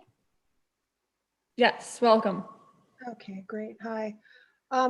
Every previous speaker, nobody has repeated what the previous speaker has said. There are so many reasons to vote against this that I really would have a hard time understanding why the Common Council would not also vote against this, but I guess I do understand why you voted against it, which is sort of too bad. I love what a previous speaker said about that we needed market rate jobs, not pilots for market rate housing. And, it would be great if the Common Council would spend a little time thinking about that. And I also really appreciated Rennie's contention that the so-called normal hasn't worked. But normal also encompasses the neoliberalism and trickle-down economics of the last 50 years. And that kind of normal doesn't work either. Tax favors, normal tax favors, neoliberal and trickle-down tax favors out of Washington, they've given us record stock markets, but they've also given us record inequality, and they've given us record homelessness. And the pilot for the Kingstonian is just another example of the so-called normal that Rennie decries, a normal that in reality is greed dressed up as economic growth and progress and nothing else. And just like the stock market, this pilot will provide record winnings to the developers and their unidentified investors who are too embarrassed to reveal their names. And it will also be another gargantuan contributor to inequality right here in Kingston, right here in Kingston. And I hope that one council member among you will have the courage to stand for what is right, because you know in your heart what's right. You know that these economic spillover predictions are spin, nothing but spin. The increased sales tax revenue is nothing but spin. That prediction also is spin. And as far as jobs, excuse me, they estimate the project will create 40 mostly low-wage jobs, 33.6 to be exact. And you want to give them $27 million? So they can create 40 jobs, of which 33.6 will pay $15 an hour? And that's only their estimate. What are they promising? They're promising 14 jobs, of which 13 will be low wage. That's what they themselves are promising. That's almost $2 million a job. Think of it, really. Come on, guys. And the garage will not solve the problems of uptown business owners, because what the uptown business owners really complain about is that people hog the meters in front of their stores all day. And there's one way to change that is to enforce a 2-hour parking limit like they do in New York City. I think a previous speaker mentioned another solution also. And that would solve the uptown business owners' parking problems instantly if you had a 2-hour limit. But it wouldn't put $26 million in the hands of the politically powerful. And that's part of the normal that Rennie deplores, putting money in the hands of private people and to the detriment of everybody else. If you would say no to the street transfer, there would be no pilot. And if the project was downsized, as another speaker suggested, then there would be tax revenue that would benefit everyone in Kingston. And I urge you to stand for all of Kingston, not just the politically powerful with the normal of getting $26 million. If even one of you has the courage to come forward, you know that you will that courage will be transmitted to another councilman. And then you may very well, gosh, it gets so upset thinking about what you've done. I know that there are those among you, this pilot is wrong, and that you've been under extraordinary pressure to cave to narrow interests. But up until now, you have betrayed your constituents. You have betrayed the city of Kingston. And a lot of people, you've betrayed it in the favor of those narrow, normal interests. But you still have time to do the right thing, because a lot of people are waking up to, a lot of people who used to not be politically engaged are now becoming politically engaged, because they understand, they're starting to understand the bad result that this pilot would have for the people and the children of Kingston. So I urge you to do the right thing and vote this street transfer down. Thank you. Thank you. The next speaker is Troy Ellen Dixon. All right, you're in. You just have to unmute yourself. There you go. Hello, how are you? I'm Troy Ellen Dixon. I live on Beale Street in Kingston. I'm a community member who has been involved in the Kingston Emergency Food Collaborative since March 2020, which has been addressing food insecurity and food apartheid in this city. Just one of the many challenges and struggles that folks in this city are dealing with on a daily basis. My suggestion here is perhaps the community should organize around changing the name of the city of Kingston to the city of the Kingstonian, since the Kingstonian development appears to be driving much of the decision-making around development in this community, despite significant pushback from individuals, organizations, and the Kingston City School District Board of Education.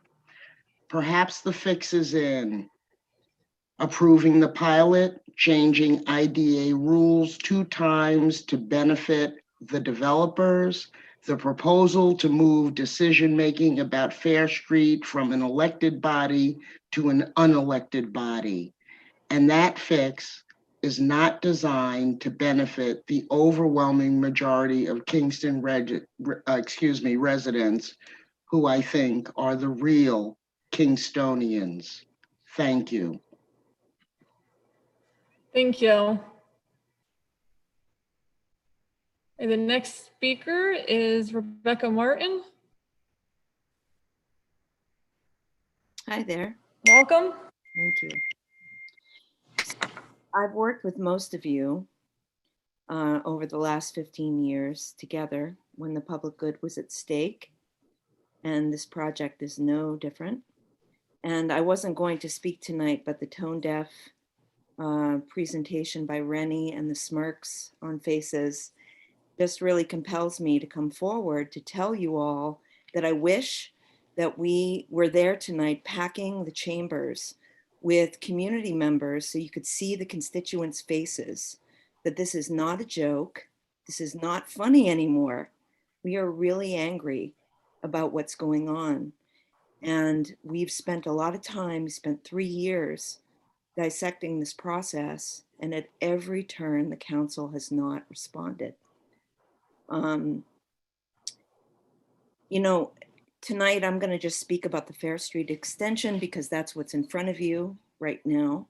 And on October of 2019, the Kingston citizens and the community with a petition, we asked our council representatives for a full accounting of Kingstonian public funds, including Fair Street extension, a street that is not a throwaway street.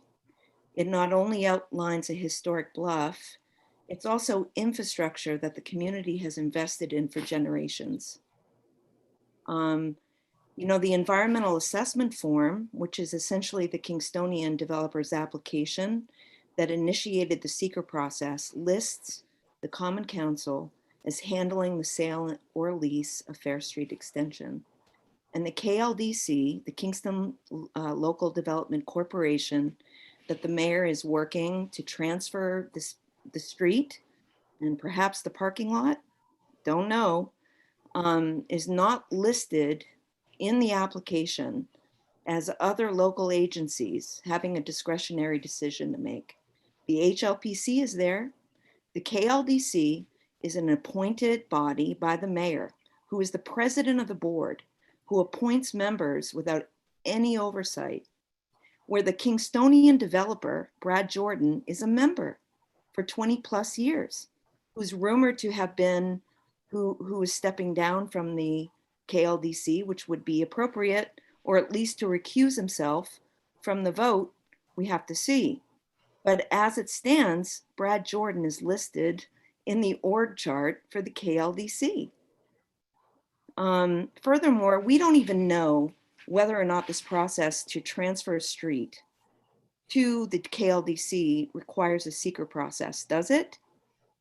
You know, the council has the responsibility to understand not only the value of the street, communicate that to the public, let the public know the value of the street. Does it require another seeker process? Maybe it doesn't, maybe it does, but the council needs to be inquisitive, ask questions, you know, represent your constituents, you know, and, you know, the Board of Education, who is a body that's elected by constituents, 60% of the vote for the Kingstonian pilot of constituents are represented by the Board of Education. And they said no to this pilot. And Rennie, your speech is tone deaf beyond belief. Are you reaching out to Jim Shaughnessy or James Michael or Robin Jacovo Jacobowitz and asking them their opinion, their insight. These are professionals. We should be communicating with the professionals who are representing the constituents of the county. And it's really, really frustrating and insulting to just, be what sounds like a glaze over of what's really happening. So thank you for this time. I appreciate it. I wish that we could work together. Community members and council members have always partnered together on complicated issues. We were not separate. I don't know why we are in this position now in Kingston where we can't collaborate and find common ground and work on behalf of the public good. That's what I wish for. I think that's what we all are hoping for. And please, communicate to the public the value of the street, look into the process. Don't just accept the mayor's request to transfer a street to a body that he oversees, that he appoints. Come on, take responsibility. You're written in that environmental assessment form.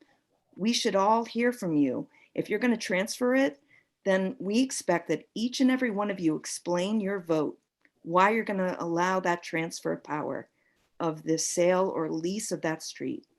Thank you very much. Thank you, Rebecca. The next speaker is Stephen Blauweis.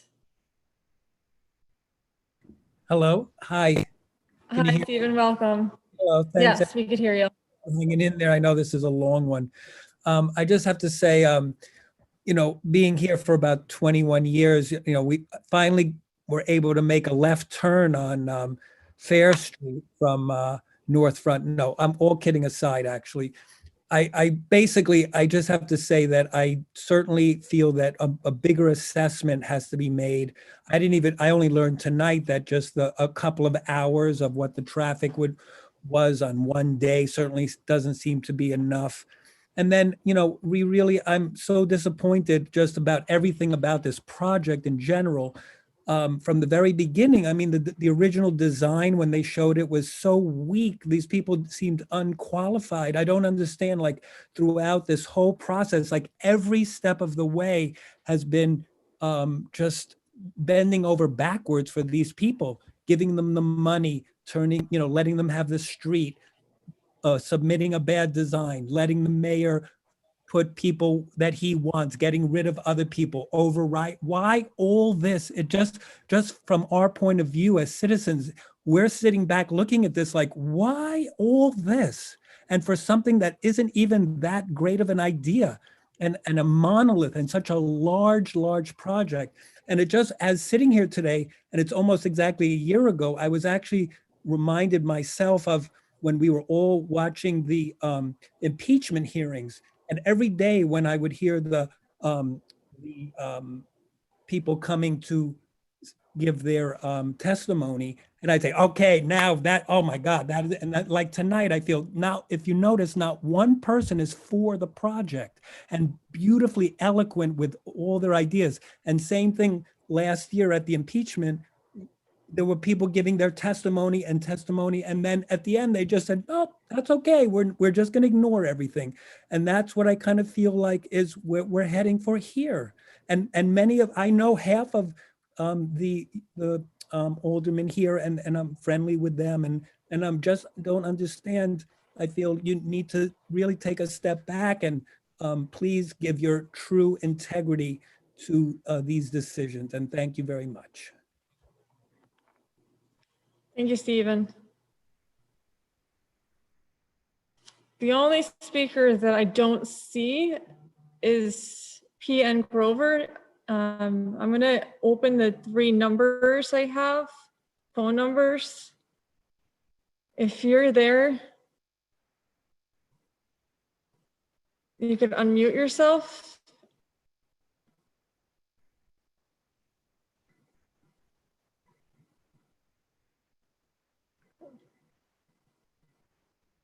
All right, it must not be here.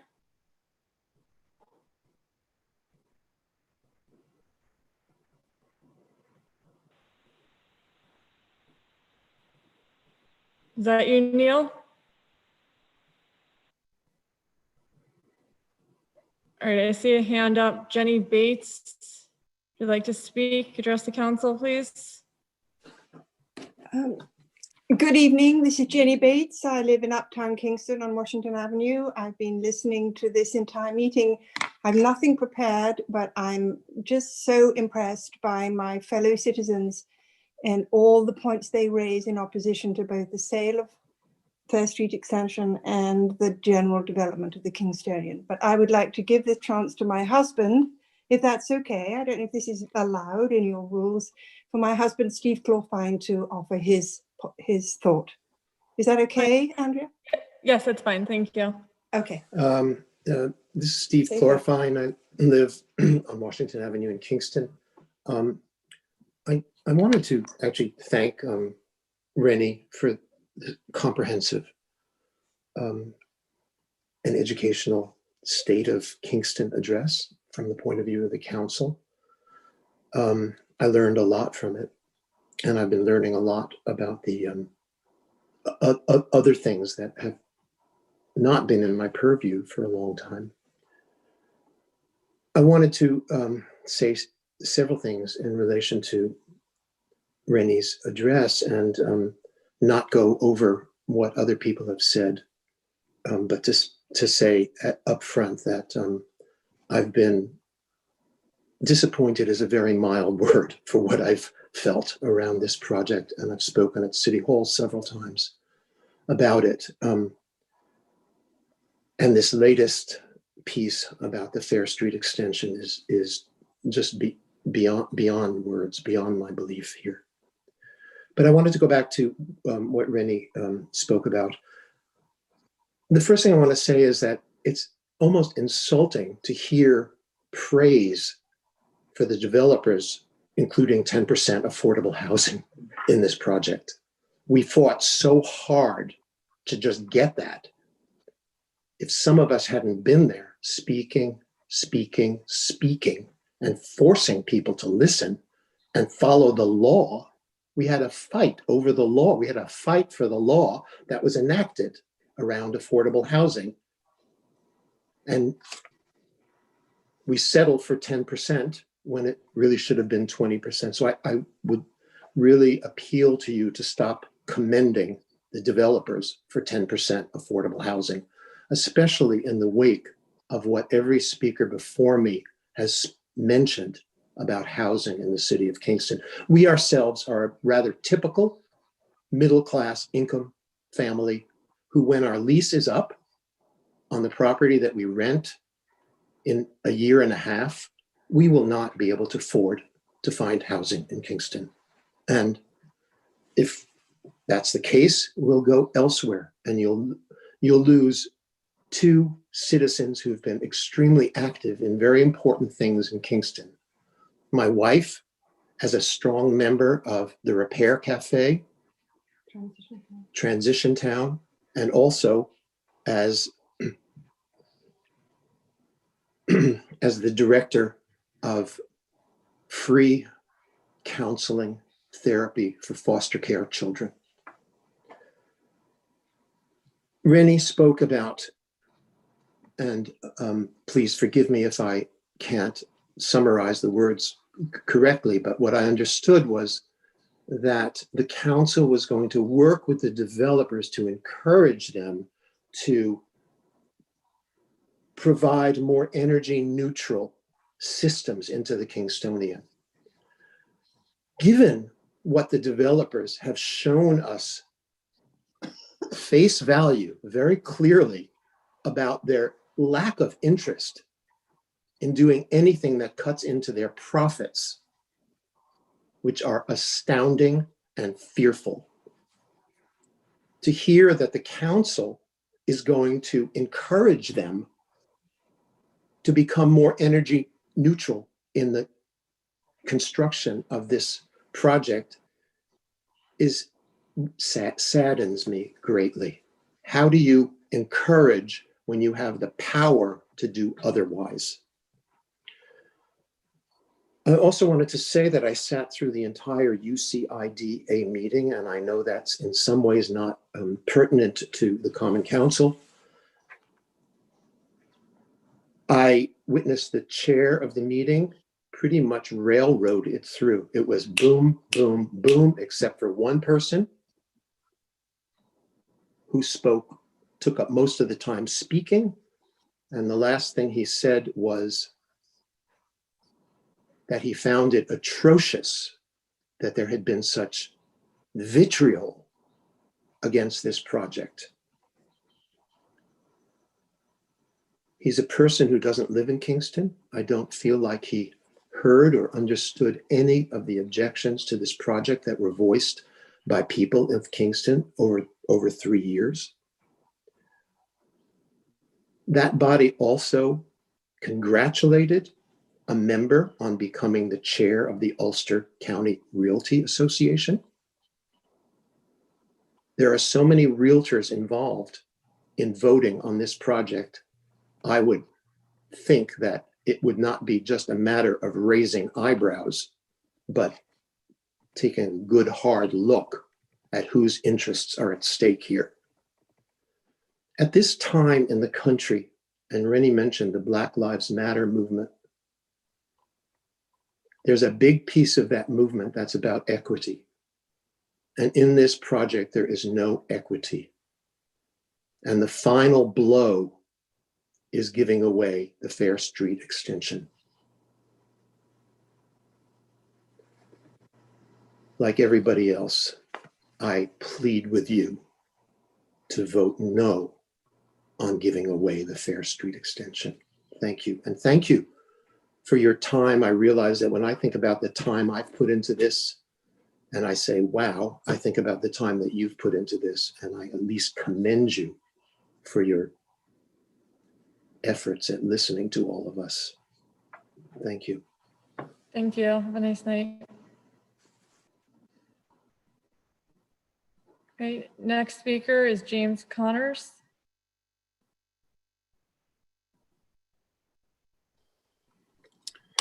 Good evening. Can you hear me? Yes, we can. Welcome. Thank you. Thank you for taking the time to listen. I've been impressed by the many excellent speakers tonight. The process of approving the Kingstonian has taken place in large part during the COVID pandemic. The public has been distracted over this time period and has allowed for a disproportionate amount of pressure to be applied to by the developers onto the body politic of the city of Kingston and Ulster County. I think you might be killing the goose that lays the golden egg by building a vast McMansion adjacent to the former capital of New York State, the former seat of the New York State Senate, and some of the oldest built structures in America. I drive Fair Street and Clinton Avenue regularly during rush hour. Giving away a significant section of our city infrastructure to private housing in exchange for greater traffic congestion is an inane proposal. The entire development smacks of a top-down driven proposal motivated by a desire to profiteer and expand the New York State tax base. Expanding the Kingston tax base is necessary and right, but this is not a wise way to go about it. Consider pumping the brakes on this project and vote no on the Fair Street extension. Thank you for your time. Thank you. We don't have any more speakers and I don't see any more hands in the air. Here we go. Amanda, you're in. Hi, did that work? Yes, it did. If you could just state your name, full name and address, please. Awesome, thank you. I'm Amanda Cabanillas on Greenkill Avenue. Thank you for allowing me this opportunity to speak. I won't be long. I just wanted to express my disappointment in the self-congratulatory manner in which the Kingstonian project was reported on at the start of this meeting, given the clear and consistent public outcry against it. I echo the opposition to the transferring of Fair Street Extension over to the Kingston Local Development Corporation. And I also request for an independent traffic study to be conducted in Uptown, not one conducted by a consultant paid for by the developer.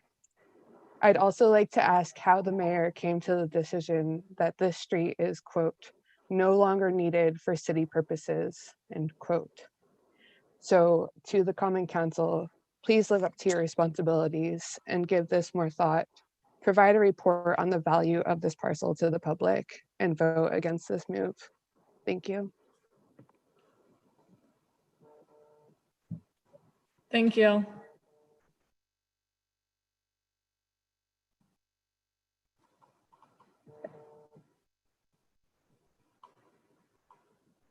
Are there any, Larissa? Hi, my name is Larissa Shaughnessy. I live on Wall Street in Kingston, New York. I'd first like to express my kind of disappointment and my horror at the use of the reference of the Black Lives Matter movement in the same vein as a congratulation and praise for a development that is inevitably going to further our housing crisis in Kingston. It's going to further create displacement across Ulster County. In a city that we don't need to look past our own physical and economic landscape to see the prior effects of city representatives and elected officials at replacing a population with one that's easier to serve, that's more affluent. And I really don't wish to see that repeated. And I certainly see any sort of implication that the Kingston City Police Department is the best trained in the country as a greater condemnation of the police state in our country than possibly any I've heard this year, than it is a praise of our city police department and the way that it interacts with the people that it is meant to serve. I can tell you that. And I'd also like to speak to, just as a person who's been raised in the city of Kingston, who's been brought up through the public education system that stands to lose millions of dollars over a quarter of a century to this project. In somewhat selfish terms, personally, I love Kingston, and there are definitely things that need to be improved for everybody here. There are great opportunities for equitable development in Kingston and across the county.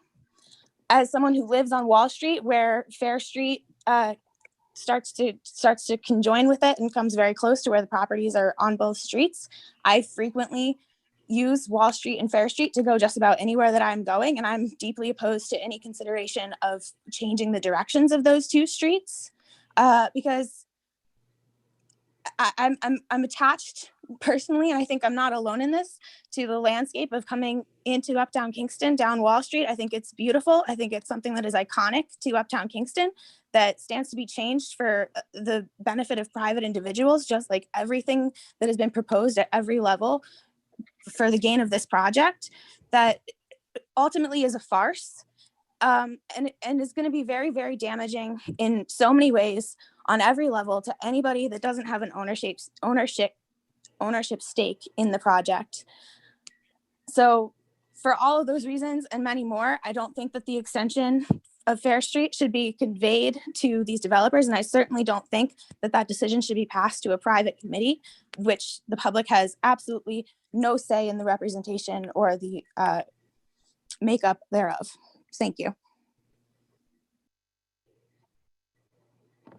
Thank you, Larissa.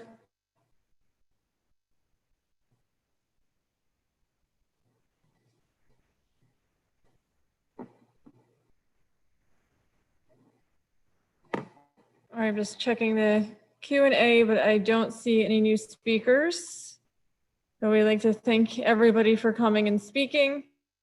We are going to move out of the public speaking portion of the meeting.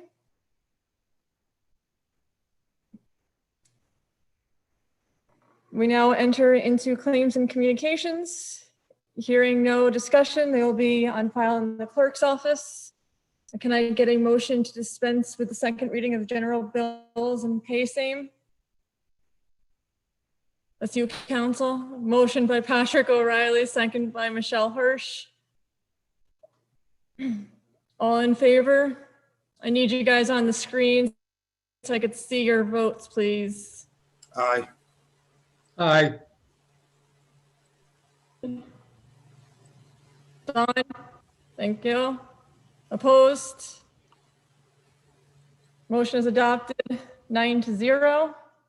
We now enter into committees, starting communication, or yeah, committees starting with resolution number 13, please.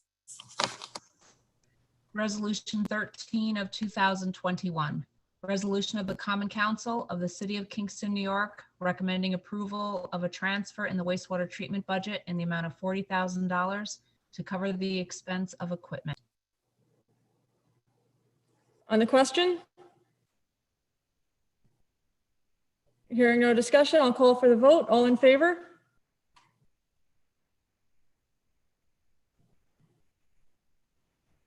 Opposed? Resolution is adopted 8-1. The opposition is Alderwoman Michelle Hirsch. Moving to resolution number 14, please. Resolution 14 of 2021. Resolution of the Common Council of the City of Kingston, New York, recommending approval of a transfer in the Information Technology Department from contingency in the amount of $10,992 to cover the expense of an upgrade of the Munis accounting software. On the question? Hearing no discussion, I'll call for the vote. All in favor? Opposed? Resolution is adopted 9-0. Moving to resolution number 15, please. Resolution 15 of 2021.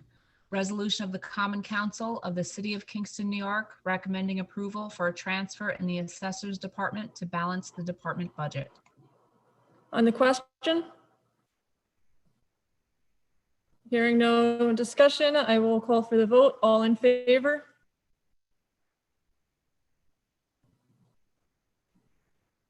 Opposed? Resolution is adopted 9-0. Moving to resolution number 16, please. Resolution 16 of 2021. Resolution of the Common Council of the City of Kingston, New York, authorizing the implementation and funding in the first instance 100% of the federal aid and state Marchicelli program aid eligible costs of a transportation federal aid project and appropriating funds therefore. On the question? Hearing no discussion, I'll call for the vote. All in favor?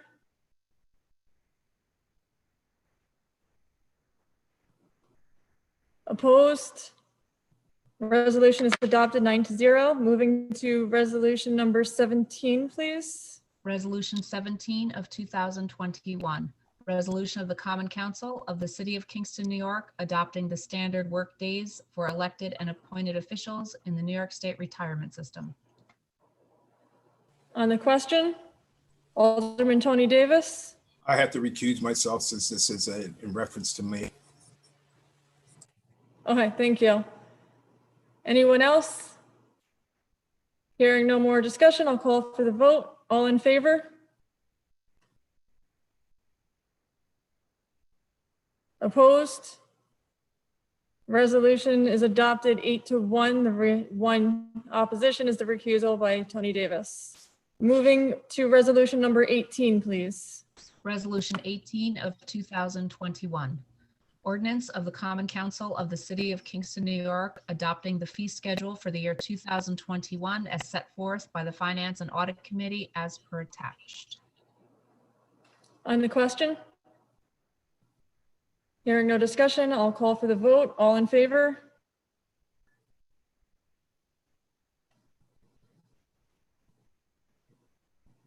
Opposed? Resolution is adopted 9-0.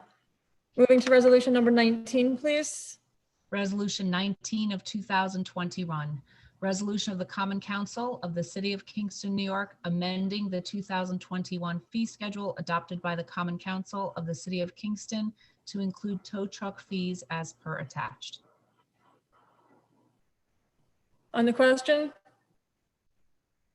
Hearing no discussion, I will call for the vote. All in favor?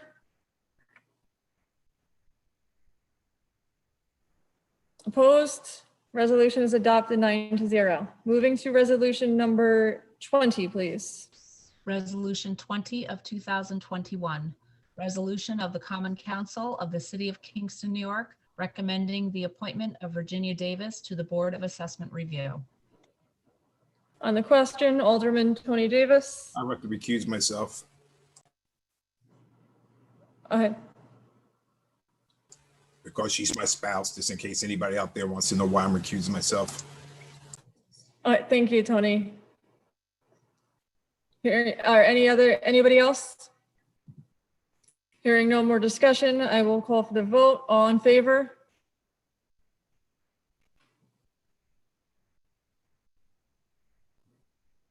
Opposed? Resolution is adopted 7-2. The opposition votes were the recusal by Alderman Tony Davis and Alderwoman Michelle Hirsch. Which makes no sense. So I'm voting against my wife being on the board, but that's great.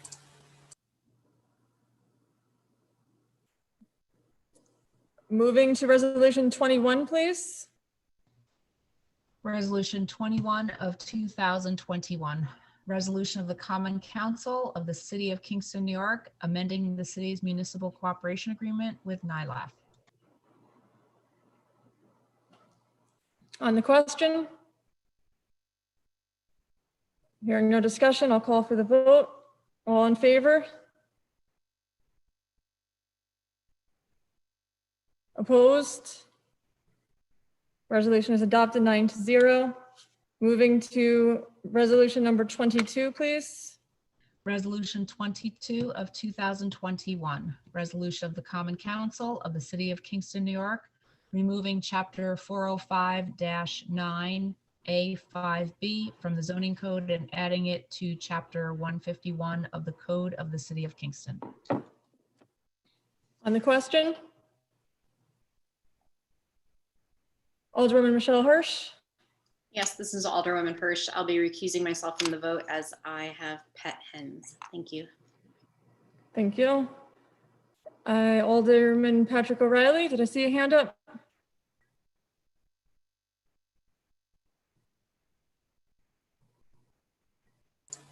You can unmute yourself, Patrick.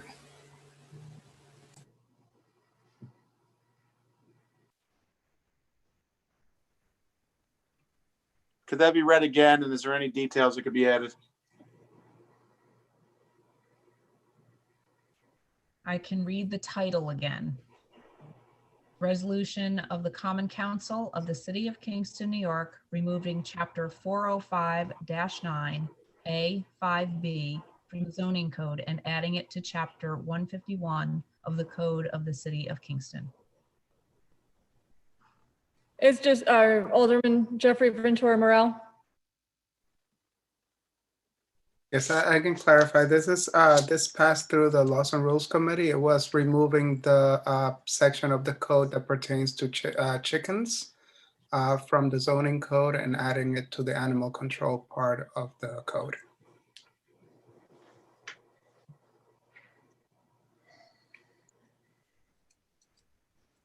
Anyone else?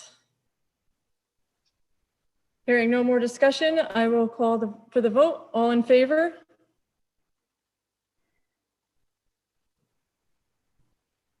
Opposed? Resolution is adopted 8-1, the one being the recusal by Alderwoman Michelle Hirsch.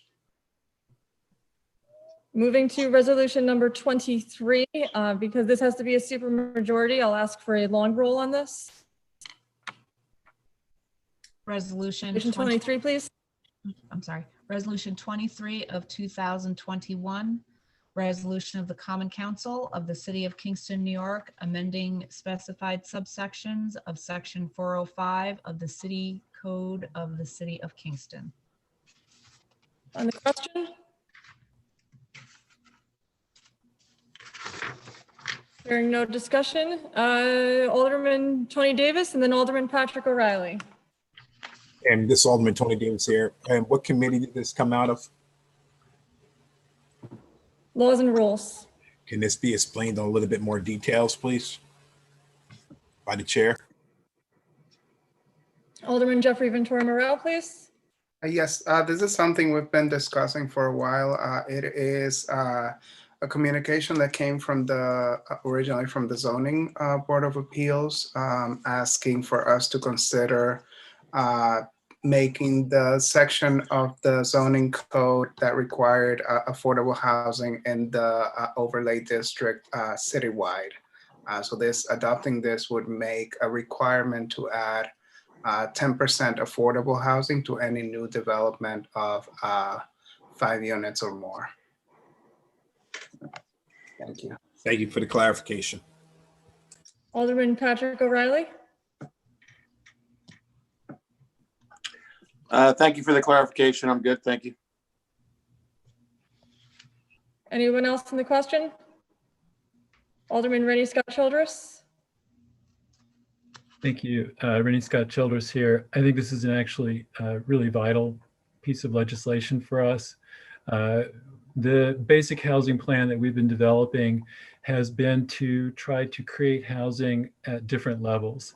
We've had, as I noted earlier, a number of developments in affordable housing, market rate, workforce housing and affordable housing. I think we've got another couple of projects that may be coming online as well along that level. So at the same time, it's very important to have housing that has people of different income levels. A number of studies have shown that this is the best way to create positive outcomes for kids, for example. When they live in neighborhoods that have people of different income levels, they all find that studies have shown that they do better later in life in all kinds of measures. So this is the sort of thing that's not only good in terms of creating affordable housing, but it's also good in terms of creating positive outcomes for the future of all of our children and our city here. So I think I will definitely be supporting this and hope that everyone else will as well, as a vote not just to create housing for people at the lower end of the income spectrum, but also for the positive outcome of our future. Thank you. Alderman Tony Davis. Alderman Tony Davis here. And I just want to thank the Laws and Rules Committee and the chair, Jeffrey Ventura Morel, and the members of the who've given feedback and did your research on this. And this is great for the city of Kingston, as Rennie Scott Childress said, and that this makes housing in income levels throughout the city and not just in certain areas, and when new development is going to be made. So thank you for Laws and Rules. Thank you. Anyone else? Hearing no more, I will ask for a long roll because, as I said, we do need a supermajority on this resolution. Alderman Ventura Morel. Aye. Alderman Coop. Aye. Alderman Scott Childress. Aye. Alderman Worthington. Yes. Alderman Tollerman. Aye. Alderman Davis.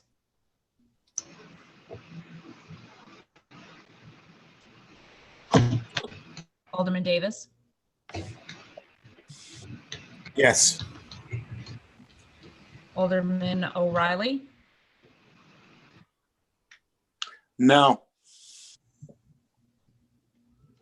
Alderman Shabbat. Yes. Alderman Hirsch. Yes. Resolution is adopted 8-1. Moving to resolution number 24, please. Resolution 24 of 2021. Resolution of the Common Council of the City of Kingston, New York, authorizing approval to enter into a stipulation and order of settlement, correcting and reducing the 2019 assessment roll for SBL number 48.80-1-34. On the question? Hearing no discussion, I will call for the vote. All in favor?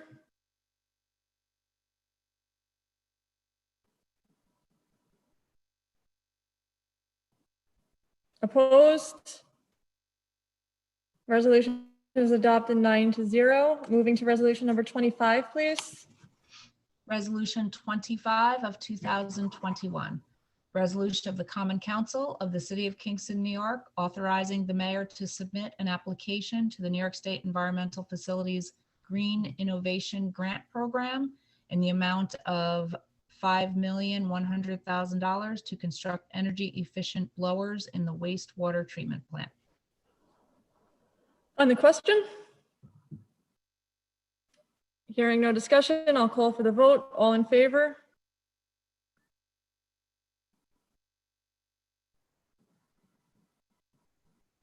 Opposed? Resolution is adopted 8-1. The opposition vote is Alderwoman Michelle Hirsch. Moving to resolution number 26, please. Resolution 26 of 2021. Resolution of the Common Council of the City of Kingston, New York, authorizing adopting a bond ordinance in the sum of $250,000 for the Broadway Sanitary Sewer Project construction and construction inspection costs. On the question?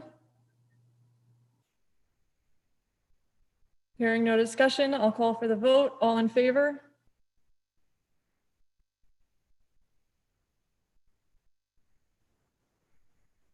Opposed? Resolution is adopted 9-0. Moving to resolution 27, a bond ordinance.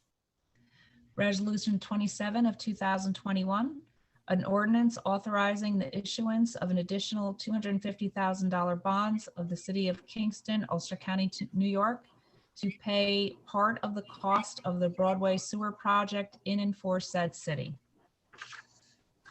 On the question? Hearing no discussion, I will call for the vote. It's a long roll, please. Alderman Coop, Aye. Alderman Scott Childress,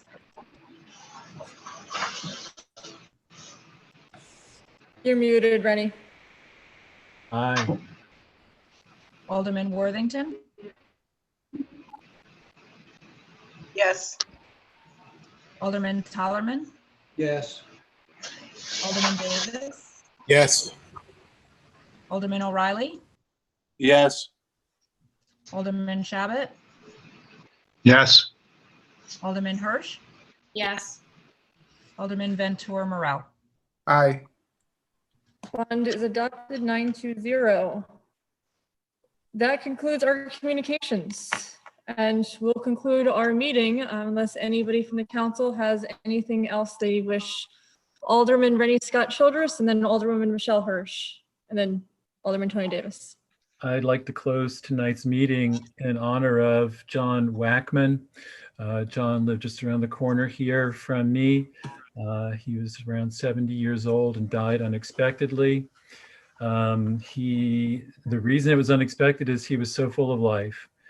John was somebody who lived lots of different lives, moving several times in the country, working for New Hampshire Public Television, working in a number of different arenas in media, and then later in life took a degree in massage, became a massage therapist, and then in another life became a powerful advocate for environmental sustainability.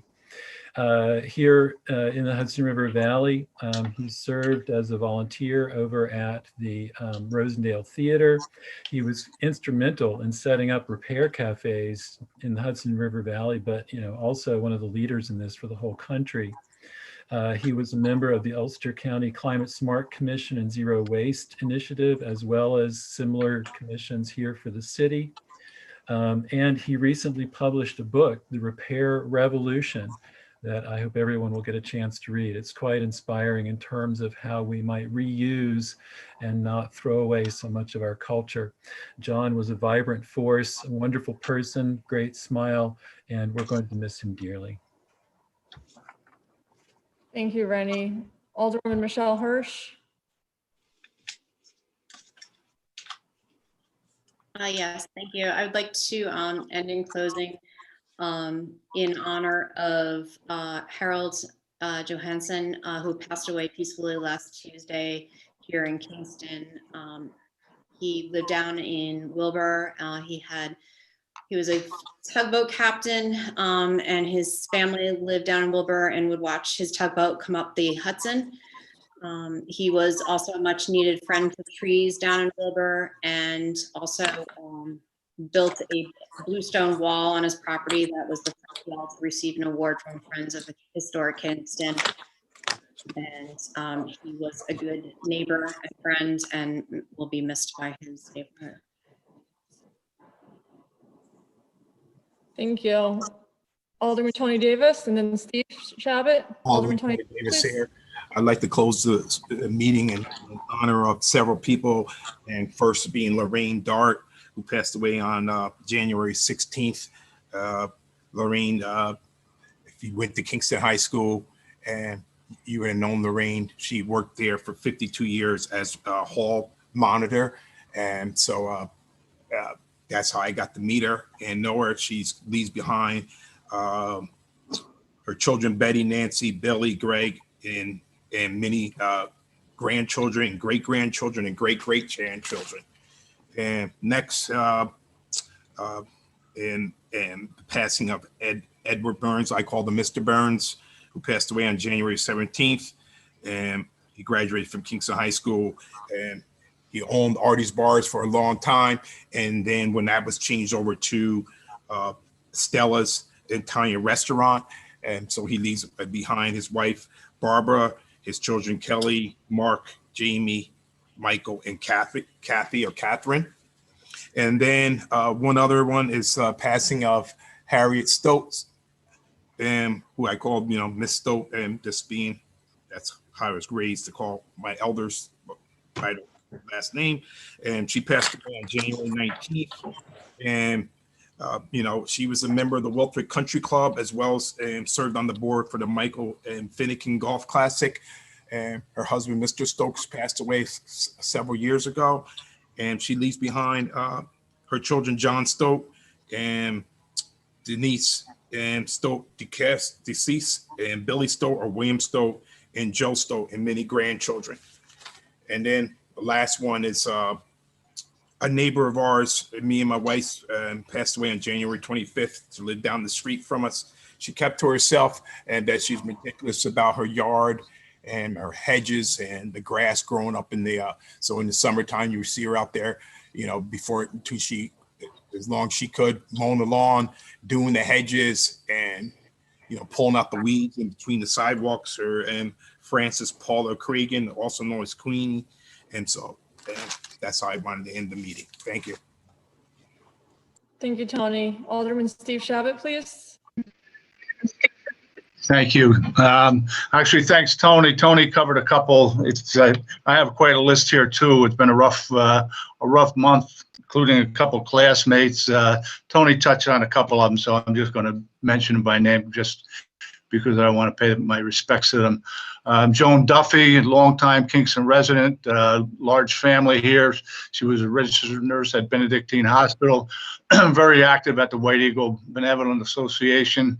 Knew all of her kids, predeceased by her husband Frank, her son Frank, and her grandson Timmy Coyne a couple years ago. I spoke about him at a Common Council meeting. Lorraine Dart, I just want to mention her. I know Tony did a good job with her. I remember her from high school. I grew up with her kids. Always smile, and used to see her at Stewart's for coffee when I was working. Not so much anymore, but she was really nice, very nice person. Two of my former classmates, Bob Davis, no longer lives around here. Bob was a class of '69 graduate. He was on the very first KHS soccer team. Went to Hartwick College, coached youth soccer. Leaves behind his wife, 2 children, and several grandkids. Kathy Ball, another classmate, she was a registered nurse and chose to use her life to leaves behind her husband Bill, 8 children and 7 grandkids. Quite a legacy. Also, Tony mentioned Eddie Burnways with Eddie, including going to the bars he owned and playing basketball with him at the Y. Good guy, really nice guy. George Glazier, Air Force veteran, served during the Vietnam War as an air traffic controller. Long-time IBMer here in Kingston. Moved out of town behind his wife Patricia, 3 daughters, 4 grandkids, and 2 brothers still in the area. And this is kind of a tough one. Brian Woodworth, he was 51, son of Sylvia Donaldson and her husband Dave. Very kind and generous. I'm going to call him a young man. In addition to Sylvia and Dave, he is survived by 3 children and a brother, and he was a Massa. And that is it for me. Thank you. Thank you, Steve. Is there, Alderman Patrick O'Reilly, please? Yeah, I would just like to say something about Eddie Burns that Tony and Steve brought up. I knew Eddie well, many years of my life. He was a very generous man. He owned a business owned several businesses in Uptown Kingston. But I used to see him give money to people that needed it anytime that they would ask him. He would give them food. He would do anything for people.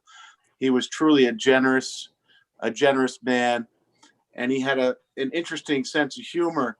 He was very funny, and he raised some lovely children. And I'm going to miss Eddie. He was an icon uptown Kingston, and he will be missed. Thank you. Thank you, Patrick. Alderwoman Rita Worthington, please. Thank you. Rita Worthington here. I just want to close the meeting in memory of the Reverend Dr. A.L. Costin. We recently lost him. For those of you who do not know Reverend Costin, he was the pastor of the New Central Baptist Church for 32 years here in the city of Kingston. And he also was a member of the school board. He was a great man, and he actually got the nickname from those who knew him very well as the Great One. He was a very compassionate man. A lot of wisdom. He imparted a lot of wisdom to those of us who came up under him, and we stand on his shoulders. So my prayers to the family, to the Costin family, and to his congregation, and to all those that loved him. Thank you. Thank you, Rita. Is there any other council member? All right, seeing no one else, I will hear a motion to adjourn. Alderman Rennie Scott Children motions. Alderman Jeffrey Ventura Morel seconds. All in favor to adjourn tonight? Opposed? I don't see Don anymore. Don, I'm assuming that we're going.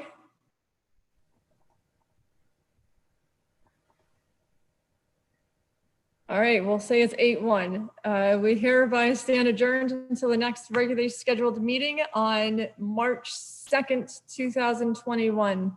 Thank you to all. Thank you, Lisa, Kevin, council, everybody here listening. Thank you.